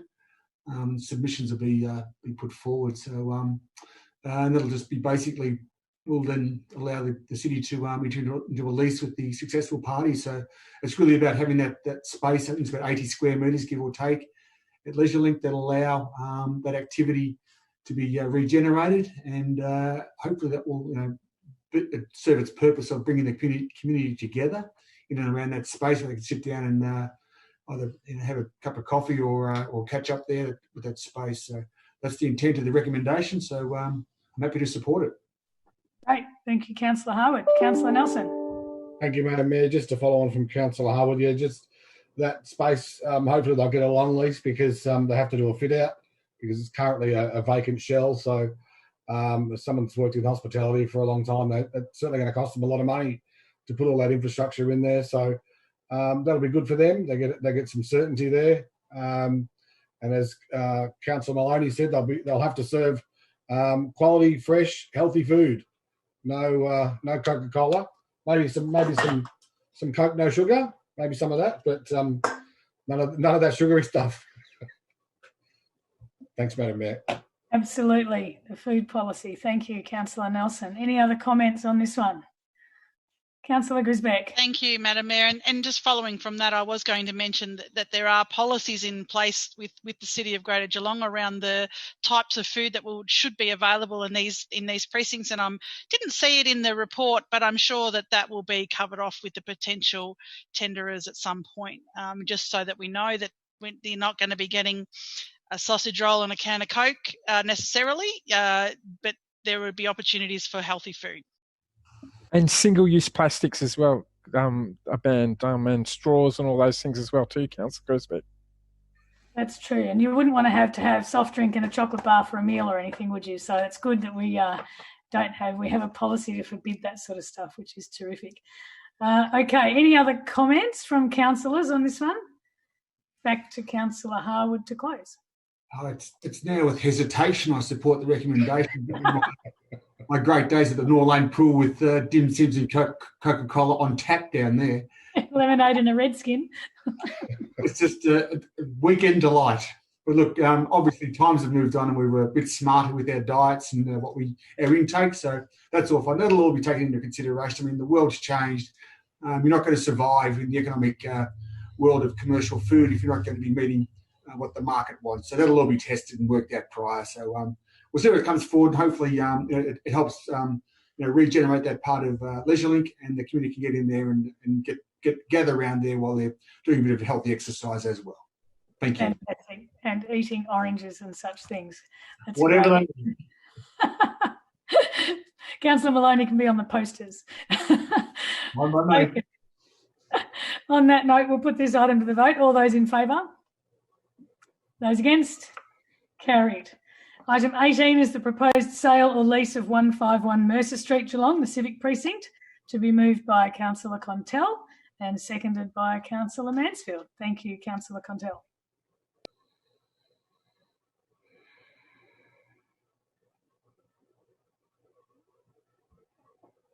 You're on mute, Councillor Contell. Sorry. Gets me every time, Madam Mayor. It was the best thing I said all night too. This is to resolve that the property at 151 Mercer Street is no longer required by the city for its use. We initially purchased the property to enable the development of the precinct, the civic precinct. So that's now no longer required. This is asking for submissions that would outline the purpose of the future use of the development. There is some intricacies around it with some historical significance in terms of a building that's on the land. So the submissions will be requested to provide a future plan for those as well. So with that, I'll put it out to councillors to talk to further. Lovely. Thank you, Councillor Contell. Councillor Mansfield. Thank you, Mayor Asher. And I think Councillor Contell has summarised this one well. Basically, this is an opportunity to test the market to see what interest there is in either buying or leasing this building. And it will be for a future council decision to determine exactly what will be done with that based on those expressions of interest.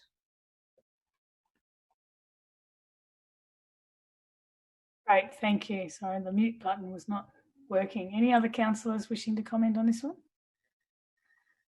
Back to you, Councillor Contell. Nothing further, Madam Mayor. Okay, we'll put this one to the vote. All those in favour? Those against? Carried. Item 19 is Glenlee, stages 5 and 6, revocation of flood-prone area, to be moved by Councillor Nelson and seconded by Councillor Harwood. Thank you, Councillor Nelson. Thanks, Madam Mayor. This is just the council designated flood mapping was designed by council back in 2006, and this is just to revoke that flood-prone area designation of stages 5 and 6 of the Glenlee estate down on Reserve Road in Charlemont. So those people down there will have cheaper insurance and won't be worried every time it rains, which is good for them down there in Charlemont and the greater Armstrong Creek area. Thanks, Madam Mayor. Thank you, Councillor Nelson. Councillor Harwood. Nothing further to add. Thanks, Madam Mayor. Councillor Nelson. Anyone else wish to comment on this one? No, back to Councillor Nelson. Nothing further, Madam Mayor. That's it. Okay, we're in the swing of these. So all those in favour? Those against? Carried. Thank you. Item 20 is another. It's the Warralilly Stage 102 revocation of the flood-prone area 534 to be moved again by Councillor Harwood and seconded by Councillor Nelson. Thank you, Councillor Harwood. Thanks, Madam Mayor. As we've heard, again, it's just a recommendation that we revoke the flood-prone area. In this case, it's stage 102 of Warralilly, which is indicative of the work's been done there to protect the area from flooding. And I've got to say, it's obviously very effective given the heavy winter we've had and no reports of flooding, or certainly none that have caused damage that we're aware of. So our work seems to be working, which is what they're designed to do. So nothing further to add. Thank you. Well said, Councillor Harwood. They're certainly being tested at the moment. You're right. Councillor Nelson. You're on mute, Councillor Nelson. I'll shout now. Nothing further, Madam Mayor. Okay, Councillor Harwood. Nothing further, thank you. Okay, we'll put this one to the vote too. All those in favour? Those against? Carried. Okay, item 21 is the update to instruments of delegation to be moved by Councillor Grisbeck and seconded by Deputy Mayor Sullivan. Thank you, Councillor Grisbeck. Thank you, Madam Mayor. And this report just seeks an approval to remake the council instrument of delegation to the city's CEO, taking into account the recent changes to legislation. It's nothing more than that, Madam Mayor. So at that point, I'll say that's it. Thank you. Thank you. Simple and efficient. Deputy Mayor Sullivan. Nothing further to add, Madam Mayor. That's it. Okay. Does anyone else feel like adding anything to this one? We'll go back to you, Councillor Grisbeck. Thank you. And look, we do take our delegations very seriously, but it is just an update from the recent Local Government Act change, and we're pleased to be able to delegate these responsibilities through to the staff and to the CEO. Thank you. Absolutely, well said. Okay, so we'll put this one to the vote. All those in favour? Those against? Carried. Item 22 is the Community Events Grants Round 2, and I need a mover and seconder to consider this matter in confidential. To be moved, Councillor Aiken, seconded Councillor Sullivan. Thank you very much. All those in favour? We don't want to talk to this one, do we? No. All those in favour? Those against? Carried. Thank you. And item 23, similarly, I need a mover and seconder to consider this one in confidential also, to be moved by Councillor Aitken and seconded Councillor Contell. Thank you. All those in favour? Those against? Carried. Be careful when you scratch your head. Okay, we go to section C, the interesting part, the notices of motion. And to lead off, we have Councillor Grisbeck with the provision for low-cost camping in the north of Geelong. So thank you, Councillor Grisbeck, for presenting this notice of motion to us tonight. I need a seconder for this notice of motion. Councillor Aitken, thank you. So, Councillor Grisbeck, over to you. Thank you, Madam Mayor. And tonight I'm putting this notice of motion to Council in relation to the provision for low-cost camping in the northern parts of Geelong. And for the past 4 years, I've been banging the drum for these types of travellers. Recently, having seen articles that claim that Geelong is one of the worst places for grey nomads to visit, and that has prompted me to ask the CEO for this report. I've received a lot of community and tourism feedback that Geelong is not necessarily capturing the full economic value of caravanners, camper vans, camping, RV community, including grey nomads, in the northern parts of Geelong. Now is the time to bring these communities to us. They spend money in our towns. They fill up at the petrol stations. They have dinner at our pubs. They support local businesses in all ways. The caravan sales in Australia have obviously gone through the roof due to no travelling overseas, obviously. And we should capture in this market, and we should be supporting our local small businesses to benefit from these travellers whilst they enjoy all that we have to offer. I'm not an anti-caravan park. I'm a very big supporter of caravan parks. I use them myself. In fact, I think all of our caravan parks in our municipality do an absolutely stellar job, and they are often booked out months and months in advance, which is a great thing. Majority of them are also located in coastal areas, which makes sense. There are also people who want to see other things in Geelong, like the You Yangs and Serendip and Anakie and Staunton Vale and the Brisbane Ranges and all the things that the northern parts of Geelong have to offer. What will we do with those events like the Avalon Air Show, the Lara Food and Wine Festival, and all of those things that are come to the northern parts of Geelong?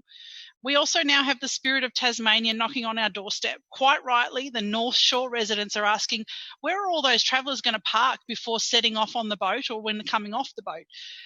Off the boat often leaves early in the morning, and the travellers need somewhere to stay close by before hopping on the boat. And they're hoping that we will come up with some idea to encourage them not to park in residential streets surrounding the port.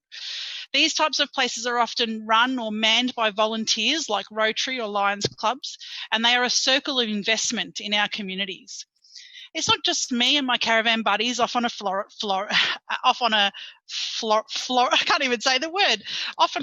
This is an association. There are associations like the CMCA, which is the Campervan Motorhome Club of Australia, who invest in these types of places right across Australia. They've got over 70,000 members and is the largest RV club in the Southern Hemisphere. They realise that the RV tourism becomes increasingly popular in Australia, and they've identified the need to promote, facilitate and preserve the RV lifestyle. These even invest. They even invest in facilities like dump points. It's not something glamorous to talk about, but dump points are essential to the RV world. These are some of the stats on the new parks that they've just opened. So they opened one in Innisfail, opened 2 months ago. They've already taken 445 bookings, representing 927 nights of stay, and that was due to 2 weeks closed with wet weather. They reckon that the value to the local economy was over 120,000 spent in the local economy just from 2 nights per stay of the guests. So they've got their stats. They really show that, of those people that stay in these parks, they do spend money in our town. So I'm asking my fellow councillors to support this notice of motion, and I'm asking the CEO to produce a report about what is possible and how can we help this community. Thank you. Thank you, Councillor Grisbeck. Councillor Aitken. Well, unusually, there's not much else for us to say because Councillor Grisbeck has done such a fabulous job for this particular one. Look, Councillor Grisbeck was on a winner with this issue before COVID, and what we know, she's definitely on a winner after COVID with this particular one. And it would surprise a lot of the councillors to understand why we're actually saying it needs to be in the north. Well, it's actually our tourism campaign that was recently launched in the last 6 months. It was the first time ever that the northern parts of Geelong were included in a tourism campaign for the city of Greater Geelong, which is astounding to think of it.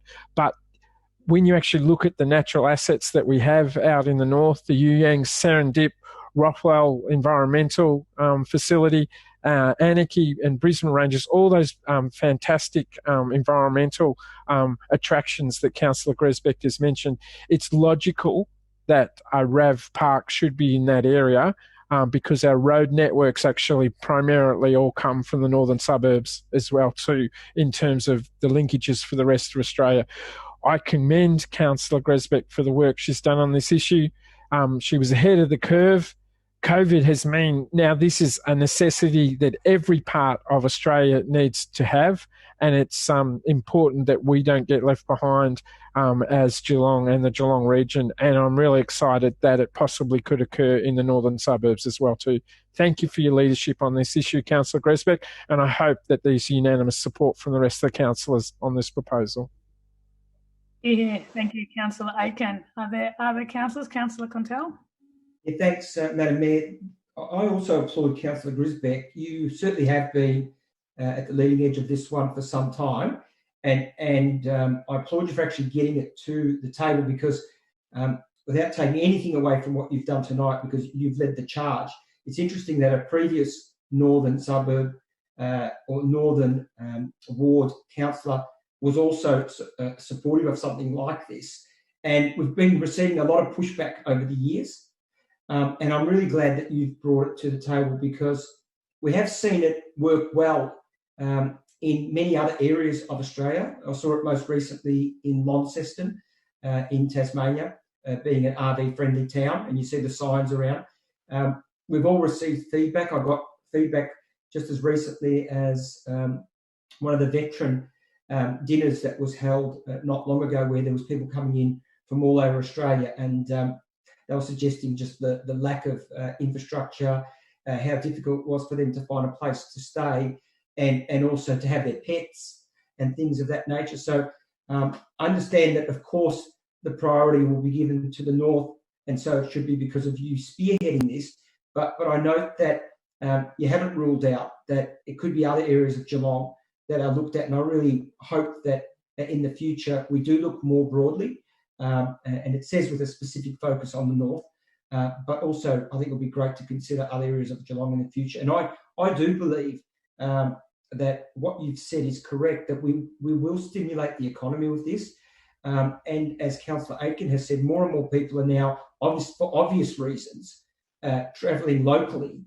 And so this now provides a chance for us to open up that opportunity. If we keep doing the same thing, as they say, we'll keep getting the same result. This has got to be worth a try, and I can't see it failing. So well done to you for bringing this forward. Thank you, Councillor Contell. Any other councillors wish to comment on this one? I really can't see how anyone would argue with this one, but maybe Deputy Mayor Sullivan. Thank you, Madam Mayor. Look, I certainly do appreciate all the good work that Councillor Grisbeck has put into this notice of motion. It's been a while coming, and it is detailed. It's been an issue that Councillor Grisbeck has been on for some time. I will just pick up as tourism portfolio holder and someone who, is on the Regional Tourism Board and has had plenty of experience with portfolios that cover the sort of area. Up to date, Geelong hasn't had any evidence or any data that suggests this is a product that we need in our region. We have a very unique environment which caters to the current domestic travel market and international travel market when that opens up again.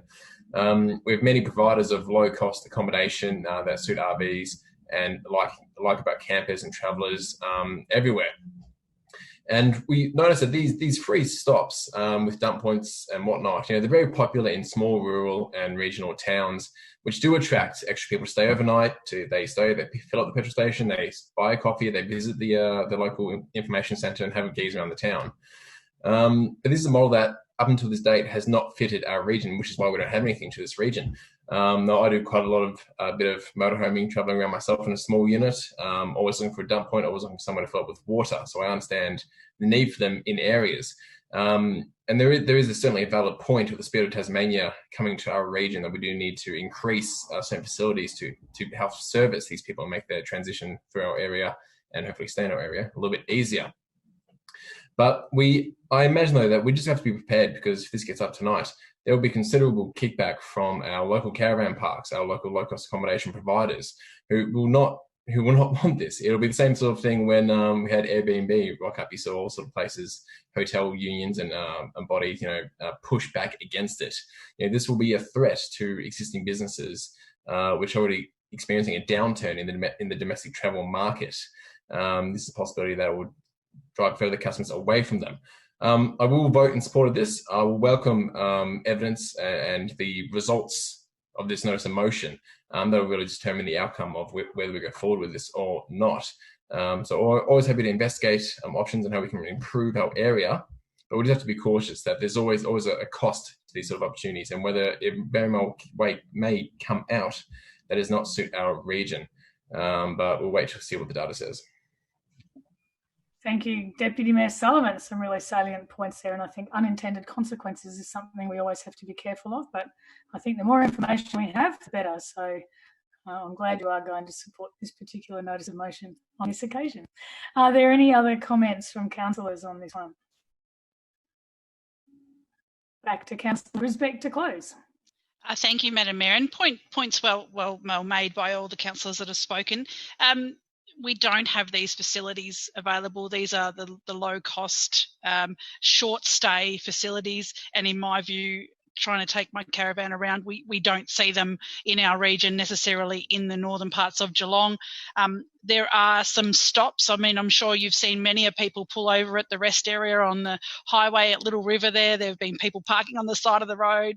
There are a definite part of the community that does not necessarily, will not necessarily go to a high-cost caravan park, but there are parts of the community that will, and I am one of them. I use caravan parks in my world. We use them within my caravan. We enjoy the facilities that are provided by those caravan parks. There are definitely reasons to have those caravan parks, and I appreciate that the comments made by Councillor Sullivan, but I think that there is a real opportunity for us to think outside the box here and really cater to a market that is not necessarily already being captured. I'd like to also quickly thank the tourism body Brett Ince for helping me draft this particular notice of motion, and to be quite sensitive to the market that sits within our boundaries.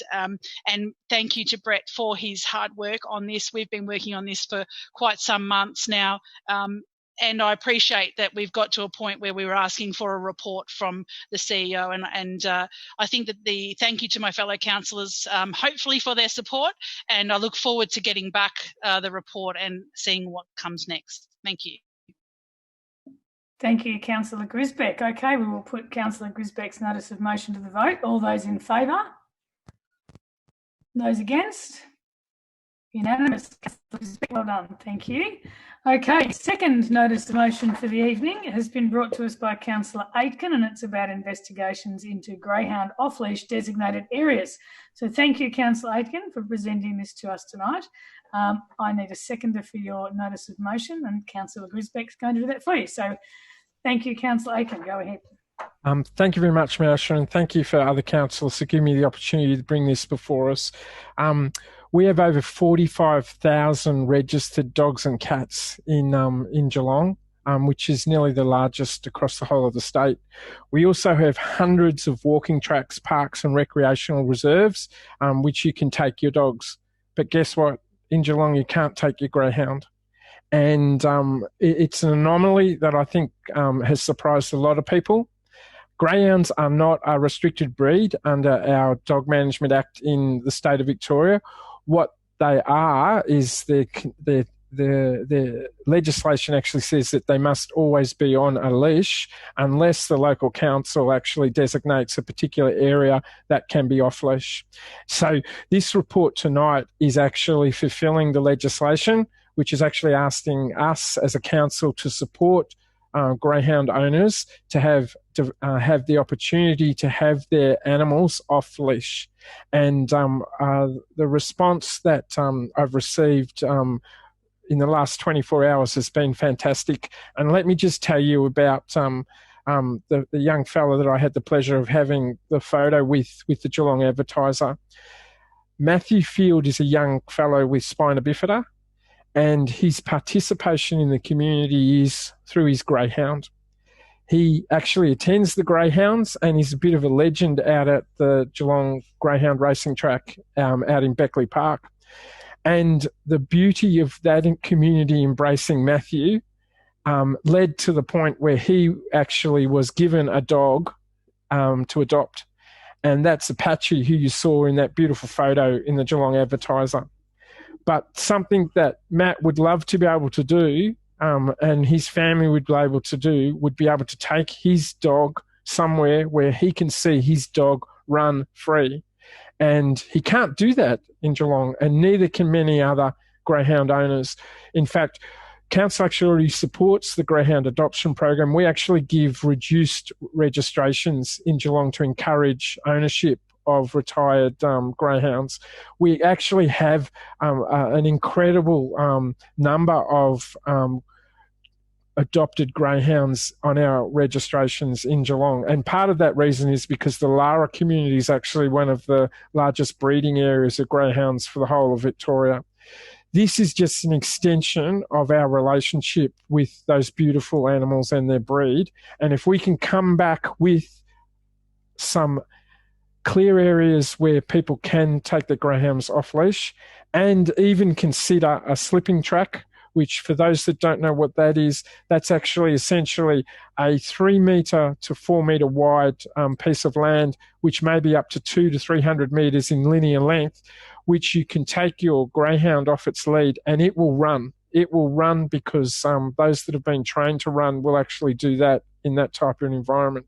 So I really do encourage the councillors to have a look at the broader community benefit that would be associated from us fulfilling this responsibility.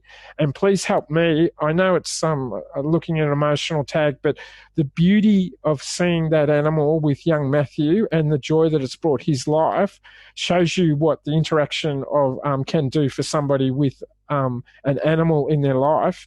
And why should greyhounds not be any different to the other 98% of Geelong dogs, where you can take them off leash? You can take them to our 2 dog parks that we now have in Stead Park and Belmont. You can take them to the new one that we'll be building in Bellarine. You can take it to the new one that we're about to start construction in Lara. But at the present time, you can't do it with your greyhound. But this is an opportunity to be able to do that. Thank you, Councillor. I nearly said Councillor Articulate. Councillor Aitken, very well articulated. Thank you. Councillor Grisbeck. Thank you, Mayor Asher. It feels like Anthony and I are on the tag each other high five club, because in fact, most of the things that he said about my notice of motion is what I want to say about his. I mean, this was one of the items that when we first came together as ward councillors, Anthony Aiken said to me, we put our list together. What are the things that we're really passionate about?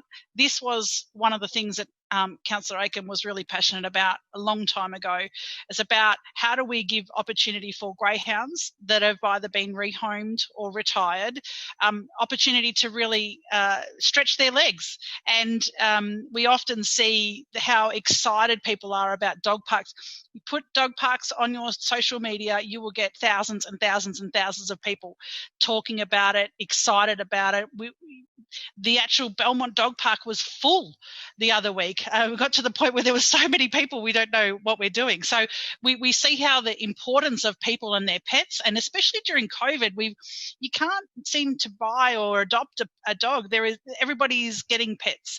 And I think one of the amazing things about the greyhound community is that there's a real strong focus, as Councillor Aiken said, in the northern parts of Geelong, because we have a track here. We have a dog racing track at Beckley Park, and the homing of these dogs, the rehoming of these dogs is really important, that they're not so to make sure that they're not feeling excluded by this community. And some of the there are many dog breeds that I wonder why we allow them to be allowed in dog parks, because they can be quite vicious. I think greyhounds are quite opposite to that. They're very loyal dogs. They're very placid dogs in general. And I think if you have a dog, you need to make sure that it's well trained to be able to play in these dog parks. Greyhounds are no exception to that. So I commend Councillor Aiken for putting up this notice of motion. It just so happened that we put our notices of motion up at the same time. But I really feel that this is a really welcomed thing in the community, and I'm looking forward to supporting Councillor Aiken on this notice of motion. And thank you, Madam Mayor. Thank you, Councillor Grisbeck, and it is lovely to see the support for your fellow ward councillors, both of you. Any other comments on the greyhound notice of motion? We have talked about this a little bit, so anything to add? Anybody? Councillor Nelson. Thanks, Madam Mayor. Yeah, I'd be interested to hear what the report comes with. I mean, everyone loves their dog. Obviously, I love my dog, and I was passionate about getting that Belmont dog park up, which is now turned into a mud bowl. And now you just can't use it now because it's just full of dogs and dogs running everywhere. And then there's this little side bit for dogs that they're a little timid. Maybe we could put a little side bit around the Belmont Park for greyhounds, because they are hardwired to look out for things that are running fast, and that's what they're hardwired to do. They're a chase dog, and unfortunately, a lot of them have been bred to chase and kill. But there's a lot of them out there, even more of them out there that aren't like that. So we do need to cater for all our animals, and hopefully, Councillor Aitken's report will seek to find a home for a lot of these greyhounds that have found homes themselves. That's probably about it, Madam Mayor. Indeed. Councillor Contell. Thanks, Madam Mayor. Feels like I'm the support crew for these two councillors tonight as well, but only because the notice of motions and the reports they've talked about tonight have been very relevant and beneficial to the community. I did mention it when Councillor Aitken first raised this some time ago with his council, that he was intending to put something like this forward. That, and I don't like using this phrase, but that it's a no-brainer. I really do think it's a no-brainer that we need to be looking at a solution for this area of our community. Just as Councillor Grisbeck has raised the RV community, at the end of the day, they're all community members. And so we just need to try and find a solution. And I'm sure there is a safe and practical solution out there that can be gained from looking at this in a logical manner. And I agree with most of the comments that have been said tonight about the relationships that people have with their pets, whether it be dogs or other. And the Greyhound program has been an amazing program. And you see the dogs that come out of there and the relationships they have with their pet owners, brings much benefit to their lives. I'm positive. I have an interesting relationship with our dogs here. We don't always see eye to eye, but I can see that some people have really strong relationships with their dogs, and that's fantastic. So fully support. I just hope that Councillor Mason's rabbits don't get anywhere near Councillor Aitken's greyhounds, because that could be a disaster. Well, if the rabbit control plan works, then that won't be an issue, Councillor Contell. Are there any other comments? I think one phrase for me really sums up both of these notices of motion, and it's live and let live. You know, it really is a matter of embracing what people wish to do in a positive sense. So I'm very supportive of this one. Councillor Murray. Yeah, I just want to throw my support behind this notice of motion. A regular attendee at the Belmont Dog Park, you see how much the community really does embrace the dogs. We've got to be a little bit careful, because I think the popularity, the Belmont one has waned really quickly. The numbers have really dropped off. Maybe that's the condition of it now because of the weather.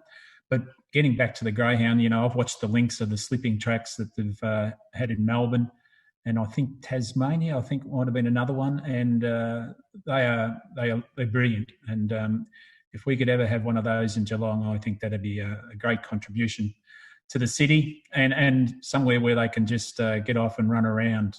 So I'm very supportive of this. Thank you, Councillor Murray. Any other comments? Councillor Maloney. Sorry, everyone's probably sick of hearing my voice. I wanted to commend both Windermere councillors for their notices of motion, for listening to the community and reverberating that to everybody who's listening. I just wanted to highlight Councillor Nelson's comments about his dogs and how also knowing that the greyhounds are sometimes always bred in for racing to kill rabbits, evidently.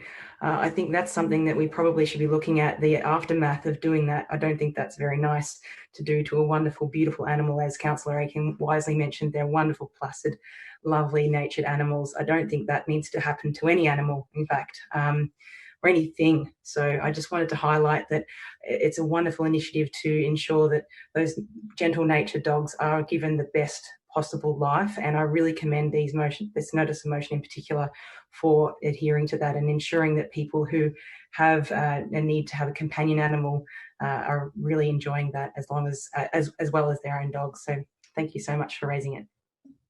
Thanks, Councillor Maloney. Any others? We go back to Councillor Aitken to close. Thank you very much, Marsha. Look, I thank all the words of every single councillor that's spoken towards it. It is the right thing to do, and I hope the officers can come back to us with some appropriate solutions for it as well too.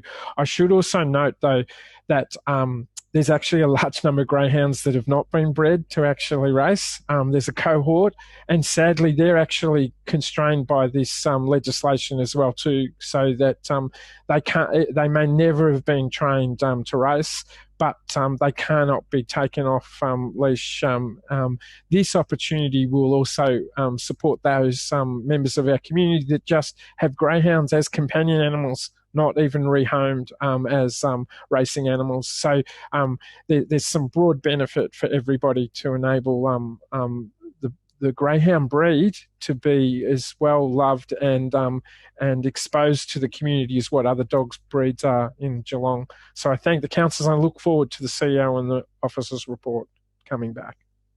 Thank you, Councillor Aitken. And on that positive note, we'll put this one to the vote. All those in favour of Councillor Aitken's notice of motion? Those against? Carried unanimously. Well done. Thank you, Councillor Aitken, and thank you, everybody. Okay, Section D is the record of informal meetings of councillors. I need a mover and seconder for the record of informal meetings. I move Deputy Mayor Sullivan, second Councillor Risbeck. Thank you. All those in favour? Those against? Carried. Section E is the planning delegations equally. I need a mover and seconder for planning delegations to be moved by Councillor Grisbeck, seconded Councillor Harwood. Thank you. All those in favour? Those against? Carried. Section F is the confidential section. So I need a mover and seconder to close the meeting to the public so that we can consider the confidential items into our agenda, to be moved by Councillor Aitken. Thank you. Second, Councillor Mason. Thank you. All those in favour? Those against? Carried. So we're now going to consider the remaining agenda items in our confidential section of the meeting. So I would like to thank our virtual gallery members for participating tonight. Good evening, everybody, and we will see you again in a month's time. Thank you.